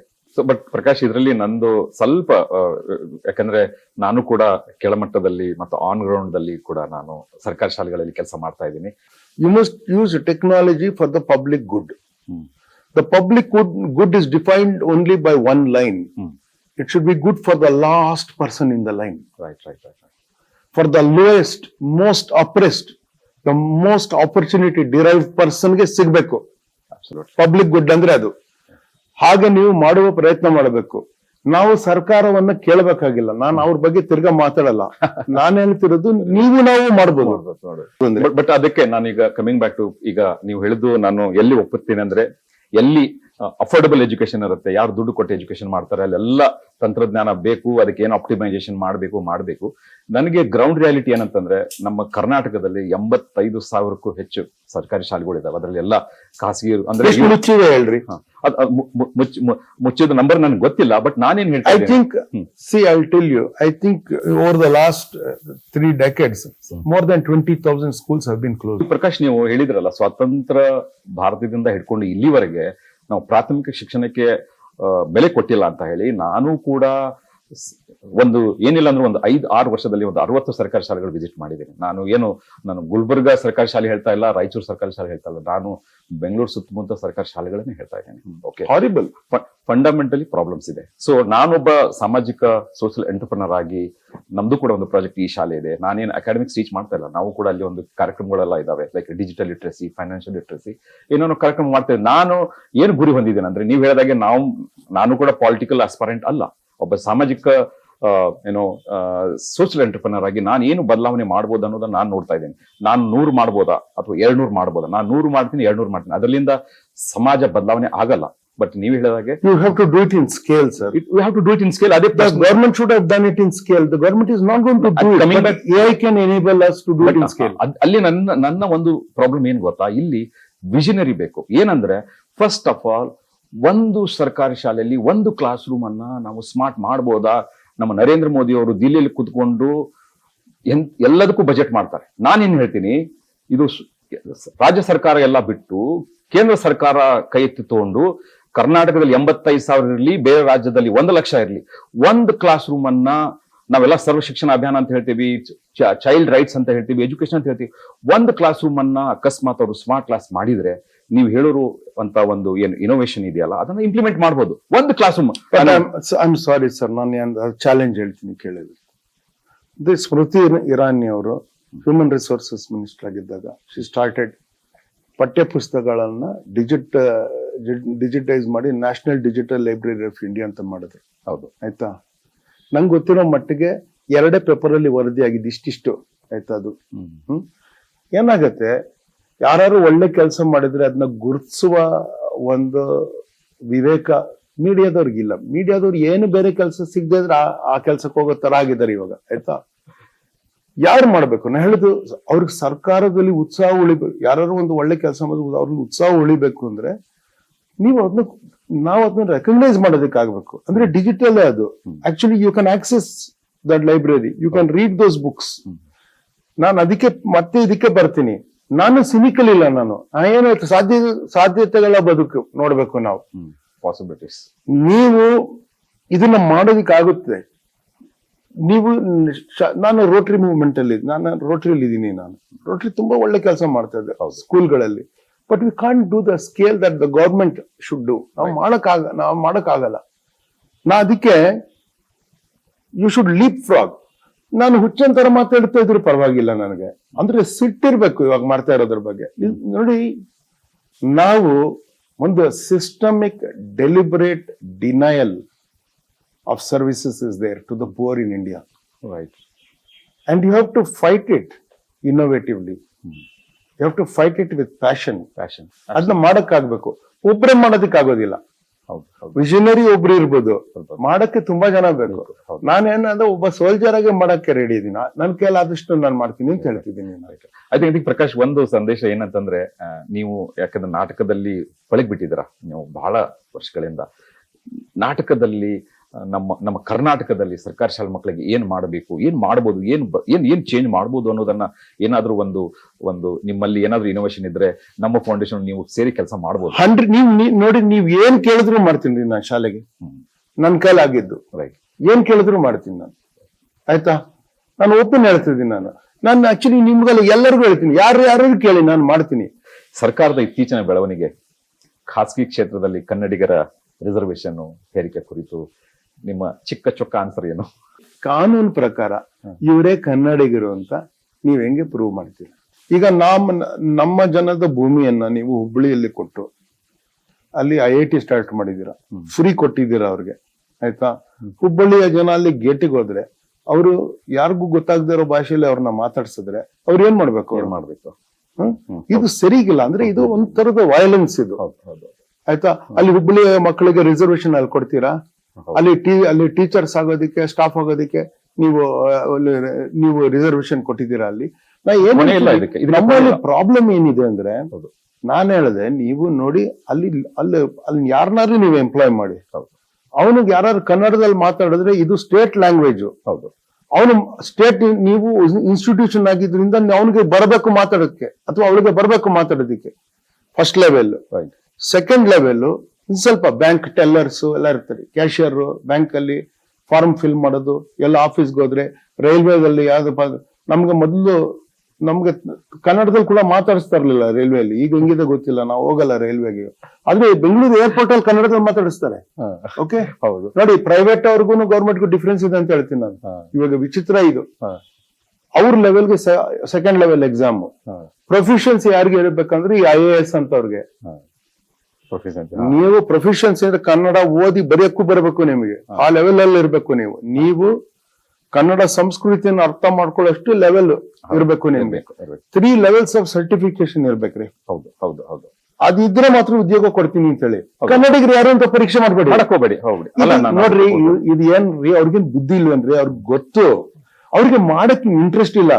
ನಾನು ನೇರ ಅಕ್ಯೂಸ್ ಮಾಡ್ತಿದ್ದೀನಿ, ಮಾಡಕ್ ಇಂಟ್ರೆಸ್ಟ್ ಇಲ್ಲ. ಸಿಸ್ಟಮೆಟಿಕ್ ಚೇಂಜ್ ಆಗಿ ನೀವು ಮಾಡಿ 70% ಇಡಿ, ತುಂಬಾ ಒಳ್ಳೇದದು. ನೀವು ಈ ಯಾವ್ದೋ ಕ್ಯಾಟಗರಿಯಲ್ಲಿ 70% ಕನ್ನಡಿಗರಿಗೆ ಕೊಡ್ತೀನಿ ಅಂತೆಲ್ಲ ಹೇಳ್ಬೇಡಿ, ಕನ್ನಡ ಗೊತ್ತಿರೋರಿಗೆ ಕೊಡ್ತೀನಿ ಅಂತ ಹೇಳಿ. ಅದ್ ಹೇಳಿ, ಅದು ಕನ್ನಡ ಗೊತ್ತಿರೋದಕ್ಕೆ ಸರ್ಟಿಫೈ ಮಾಡಿ. ಹೌದು, ಅದು ನೋಡ್ರಿ ನಡೆಯೋ ಕೆಲ್ಸ. ಇದೆಲ್ಲ ಸುಮ್ನೆ ಒಂದೊಂದ್ ದಿನ ಒಂದೊಂದು ಕೆಲಸ ಅಷ್ಟೇ. ಅಬ್ಸಲ್ಯೂಟ್ಲಿ. ಅದಕ್ಕೆ ನೀವು ಭಾಷೆಯನ್ನ ಪ್ರೇರಣೆ ಮಾಡಿ, ಭಾಷೆ ಕಲಿಯೋಕೆ ಏನೇನು ಬೇಕು ಕಾರ್ಯಕ್ರಮಗಳನ್ನು ರೂಪಿಸಿ, ಅದಕ್ಕೊಂದು ಸಿಸ್ಟಮೆಟಿಕ್ ನೀವೇನಿದೆಯಲ್ಲ ಅಪ್ರೋಚ್ ಅನ್ನ ಏನಂದ್ರೆ, ಕನ್ನಡ ಸರ್ಟಿಫಿಕೇಟ್ ಪಡೆಯೋದಕ್ಕೆ ಸ್ವಲ್ಪ ಡಿಸ್ಅಡ್ವಾಂಟೇಜ್ ಬೇರೆಯವ್ರಿಗೆ ಇರುತ್ತೆ. ಹೌದು, ಕನ್ನಡಿಗರಿಗೆ ಸುಲಭ ಬರುತ್ತೆ. ನೀವು ಕನ್ನಡಿಗರನ್ನ ಉಳಿಸ್ತೀರಾ ಅವಾಗ. ಹೌದು ಹೌದು. ಕನ್ನಡವನ್ನ ಉಳಿಸೋ ಪ್ರಯತ್ನ ಮಾಡ್ಬೇಡಿ, ಕನ್ನಡಿಗರನ್ನ ಉಳಿಸಿ, ಕನ್ನಡ ಉಳಿಯುತ್ತೆ. ವಾವ್, ಒಳ್ಳೆ ಉತ್ತರ ಕೊಟ್ಟಿದ್ದೀರಿ. ಕೊನೆಯದಾಗಿ ಪ್ರಶ್ನೆ, ಹುಲ್ಲಾಗು ಬೆಟ್ಟದಡಿ ಮನೆಗೆ ಮಲ್ಲಿಗೆ ಆಗು, ಕಲ್ಲಾಗು ಕಷ್ಟಗಳ ಮಳೆ ಇದಿ ಸುರಿಯೇ, ಬೆಲ್ಲ ಸಕ್ಕರೆಯಾಗು ದೀನ ದುರ್ಬಲರಿಗೆ, ಎಲ್ಲರೊಳಗೊಂದಾಗು ಮಂಕುತಿಮ್ಮ. ಈ ಒಂದು ಮಂಕುತಿಮ್ಮನ ಕಗ್ಗ ನಿಮ್ಮ ಯಾವಾಗ್ಲೂ ವಾಟ್ಸಪ್ ಸ್ಟೇಟಸ್ ನಲ್ಲಿ ಇರುತ್ತೆ. ಏನು ಒಂದು ಉದ್ದೇಶ, ಯಾವ ಒಂದು ಲೈಫ್ ಪರ್ಪಸ್ ಇಟ್ಕೊಂಡಿದ್ದೀರಿ? ನಾನು ಇಷ್ಟೊತ್ತು ಹೇಳದ್ನಲ್ಲ, ಅದನ್ನ ನೀವು 1 ನಿಮಿಷದಲ್ಲಿ ಹೇಳಿ ಅಂದ್ರೆ ಅದನ್ನ ಹೇಳ್ತಾ ಇದ್ವಿ. ಅದ್ರಲ್ಲಿ ನೋಡ್ರಿ, ಪ್ರತಿಯೊಂದು ಲೈನ್ ನಾನು ಅಷ್ಟು ದೊಡ್ಡದಾಗಿ ಹೇಳಕ್ಕೆ ಬರಲ್ಲ ನನಗೆ. ಅವ್ರು ನಿಜವಾಗ್ಲು ಬಹಳ ಗ್ರೇಟ್ ಮ್ಯಾನ್ ಅವರು, ನನ್ಗೆ ಹಂಗೆ ಹೇಳಕ್ ಬರಲ್ಲ. ಆದ್ರೆ ನಾನು ಅದರಿಂದ ಪ್ರೇರಿತ. ಅದು ನನ್ನ ಗುರು. ಅರ್ಥ ಆಗಿದೆ ನಿಮ್ಗೆ, ಬಹಳ ಅರ್ಥ ಆಗಿದೆ ಮನಸ್ಸಿಗೆ, ನನಗೂ ಅರ್ಥ ಆಯ್ತು. ಅದಕ್ಕೆ ನಿಮ್ಗೆ ವಾಟ್ಸ್ಆಪ್ ನಲ್ಲಿ ನೋಡಿ ನನಗೆ ಆಕ್ಚುಲಿ ಅದು, ಯಾಕಂದ್ರೆ ಇದ್ರದ್ದು ಉತ್ತರ ನೀವು ಕೊಡ್ಲೇಬೇಕು. ಯಾಕಂದ್ರೆ ಇದು ಡಿ ವಿ ಗುಂಡಪ್ಪ ಅವರ ಮಂಕುತಿಮ್ಮನ ಕಗ್ಗ. ಇದು ನಮಗೆ ಎಲ್ಲ ಅರ್ಥ ಆಗುತ್ತೆ ಗೊತ್ತಿಲ್ಲ, ಎಲ್ಲ ಕಗ್ಗ, ಬಟ್ ಈ ಕಗ್ಗ ಮಾತ್ರ ಅರ್ಥ ಆಗುತ್ತೆ. ನೋಡಿ ಎಷ್ಟು ಚೆನ್ನಾಗಿದೆ ರೀ ಅದು. ಪ್ರತಿಯೊಂದು ಲೈನ್ ಎನ್ವೈರನ್ಮೆಂಟ್ ಇದೆ, ಪರಿಸರ ಇದೆ ಅದರಲ್ಲಿ. ದೀನ ದುರ್ಬಲರಿಗೆ ಏನಿರೋ ಆಗಿರ್ಬೇಕು ಅಂತಿದೆ, ಮನೆಯಲ್ಲಿ ಹೇಗಿರ್ಬೇಕು. ನಾ ಹೇಳಿದೆಲ್ಲ ಇದೆ ಅದರಲ್ಲಿ. ನಾ ಹೇಳಿದಕ್ಕಿಂತ ಜಾಸ್ತಿ ಇದೆ ಅದರಲ್ಲಿ ನಾ ಹೇಳ್ತಿರೋದು. ಅದಕ್ಕೆ ಬಹಳ ಗ್ರೇಟ್ ಅದು, ಅದಕ್ಕೆ ಇಟ್ಕೊಂಡಿದ್ದೀನಿ. ಸೊ ಪ್ರಕಾಶ್ ಬೆಳವಡಿ, ಇಲ್ಲಿಯವರೆಗೆ ಕುತ್ಕೊಂಡು ಕೆಲವೊಂದು ಉತ್ತರ ನೀವು ನೇರವಾಗಿ ಕೊಟ್ಟಿದ್ದೀರಾ, ಕೆಲವೊಂದು ಉತ್ತರ ಇಂಡೈರೆಕ್ಟ್ ಕೊಟ್ಟಿದ್ದೀರಾ. ಯಾವುದಕ್ಕೂ I think message very powerful, ನಿಮ್ಮ ಹಾರ್ಟ್ ದಿಂದ ಬಂದಿದೆ ಅಂತ ನಾನು ಭಾವಿಸಿದ್ದೀನಿ. ಆಮೇಲೆ ನಿಮ್ಮ ಮೈಂಡ್ ಇಂದ ಬಂದಿದೆ ಅಂತ ಭಾವಿಸಿದ್ದೀನಿ. ಆಮೇಲೆ ಈ ಒಂದು ಕಾರ್ಯಕ್ರಮದಿಂದ ಕೆಲವು ಕನ್ನಡಿಗರಿಗೆ ಮತ್ತು ಕನ್ನಡಿಗರಿಗೆ ಮುಖ್ಯವಾಗಿ ಕರ್ನಾಟಕದಲ್ಲಿ ಮತ್ತು ಜಗತ್ತಿನಾದ್ಯಂತ ಎಲ್ಲ ಕನ್ನಡಿಗರು ಅಕಸ್ಮಾತ್ ನೋಡಿ ಏನಾದ್ರೂ ಚಿಕ್ಕ ಒಂದು ಮೆಸೇಜ್ ಅನ್ನ ತಗೊಂಡ್ರೆ ಈ ಒಂದು ಕಾರ್ಯಕ್ರಮ ಸಾರ್ಥಕ ಆಗತ್ತೆ. ನಿಮಗೆ ಈ ಕಾರ್ಯಕ್ರಮ ಬಂದಿದ್ದಕ್ಕೆ ತುಂಬಾ ಧನ್ಯವಾದಗಳು. Thank you. ನಾನು ನಿಮಗೆ ಋಣಿಯಾಗಿ ನಾನು ನಿಮ್ ಬಗ್ಗೆ ಒಂದು ಹೇಳ್ತೀನಿ ಕೇಳಿ. ನಾ ಎಷ್ಟೋ ಇಂಟರ್ವ್ಯೂ ಮಾಡ್ತೀನಿ ನಾನು, ಆಯ್ತಾ? ಒಂದು ಸ್ಪಷ್ಟ ಪರಿಕಲ್ಪನೆಯ ಪ್ರಶ್ನೆ ಬರೋದು ತುಂಬಾ ಕಷ್ಟ. ಏನೇನೋ ಕೇಳ್ಕೊಂಡ್ ಬಂದಿರ್ತಾರ. ನಾವ್ ಏನೇ ಹೇಳಿದ್ರು ನಾವು ಹೇಳಿದ್ದನ್ನ ಕೇಳಿಸ್ಕೊಳ್ದೆ ಇನ್ನೊಂದು ಪ್ರಶ್ನೆ ಕೇಳೋ ತರದ್ದು ಮಾಡ್ತಾರೆ. ಆದ್ರೆ ನಿಮ್ಗೆ ರೂಢಿ ಇಲ್ದಿದ್ರು ನೀವು ಕನ್ನಡದಲ್ಲಿ ನಡೆಸ್ಕೊಟ್ಟಿದ್ದೀರ. ಮತ್ತೆ ನೀವು ಈ ಉದ್ದೇಶವನ್ನು ಹೊತ್ತುಕೊಂಡು ನನ್ನಂತವನ್ನ ಕರೆದಿದ್ದೀರಲ್ಲ, ನನಗೆ ಗೌರವ ಅದು ಅಂತ ನಾನು ತಿಳ್ಕೊಳ್ತೀನಿ. ಏನಂದ್ರೆ ನಾನು ಒಬ್ಬ ಇಂಜಿನಿಯರು, ಸೋಷಿಯಲ್ ಎಂಟರ್ಪ್ರಿನರು. ನಾನೇನು ಜರ್ನಲಿಸಮ್ ಓದಿಲ್ಲ, ಆದ್ರೆ ನಾನು ಒಂದು 15 ವರ್ಷದಿಂದ ಕಾರ್ಯಕ್ರಮಗಳು ಮಾಡ್ತಾ ಇರೋ ಒಂದು ಒಂದು ಒಂದು ಹಿನ್ನೆಲೆಯಿಂದ ಇದು ಫಸ್ಟ್ ನನ್ನ ಪಾಡ್ಕಾಸ್ಟು. Very good. ಆಮೇಲೆ ನಾನು ಯಾವ ಅತಿಥಿಗೆ ಹುಡುಕ್ಬೇಕ ಅಂದಾಗ ನಾನು ಒಬ್ಬ ಆಲ್ರೌಂಡರ್ ಕನ್ನಡಿಗ ಹುಡುಕ್ತಾ ಇದ್ದೆ. ನಿಮ್ಮ ಜೊತೆಗೆ ನಾನು ಟೆಕ್ನಾಲಜಿ ಮಾತಾಡಿದ್ದೀನಿ ಈ ಸಂದರ್ಶನಕ್ಕೆ ಮುಂಚೆ. ಟೆಕ್ನಾಲಜಿ ಇರ್ಬೋದು, ನಾಟಕ ಇರ್ಬೋದು, ಸಂಗೀತ, ಆಮೇಲೆ ಸಾಮಾಜಿಕ ಕಳಕಳಿ, ಇವೆಲ್ಲವೂ ಕೂಡ ನೀವು ಮೈಗೂಡಿಸ್ಕೊಂಡಿದ್ದೀರಾ. ಅದಕ್ಕೆ ಈ ಒಂದು ಮೊದಲ ಕಾರ್ಯಕ್ರಮಕ್ಕೆ ನೀವು ಅತಿಥಿಯಾಗಿ ಬಂದಿದ್ದಕ್ಕೆ ನನ್ನ ವಿಮೋವಿ ಫೌಂಡೇಶನ್ ಪರವಾಗಿ ತುಂಬಾ ಧನ್ಯವಾದಗಳು. Thank you sir. ಅದಕ್ಕೆ ನೋಡಿ, ನನಗೆ ನಿಮ್ಮಂಥವ್ರು ಇಷ್ಟು ಸದುದ್ದೇಶ ಇಟ್ಕೊಂಡು ನನ್ನಂಥವನ್ನ ಕರೆದು ನೀವು ನನಗೆ ಗೌರವ ಮಾಡಿದ್ದೀರಾ ಅಂತ ತಿಳ್ಕೊಳ್ತೀನಿ. ಇದು ಸಂಭಾಷಣೆ ಬರೀ ಸಂಭಾಷಣೆಯಾಗಿ ಉಳಿಯದೆ ಸಂದರ್ಶನ ಆಗಿ ಉಳಿಯದೆ ನಾವಿಬ್ರು ಒಟ್ಟಿಗೆ ಕೆಲಸ ಮಾಡೋ ಥರ ಪ್ರೇರಕ ಆಗಲಿ ಅಂತ ನಾನು ಆಶಿಸ್ತೀನಿ.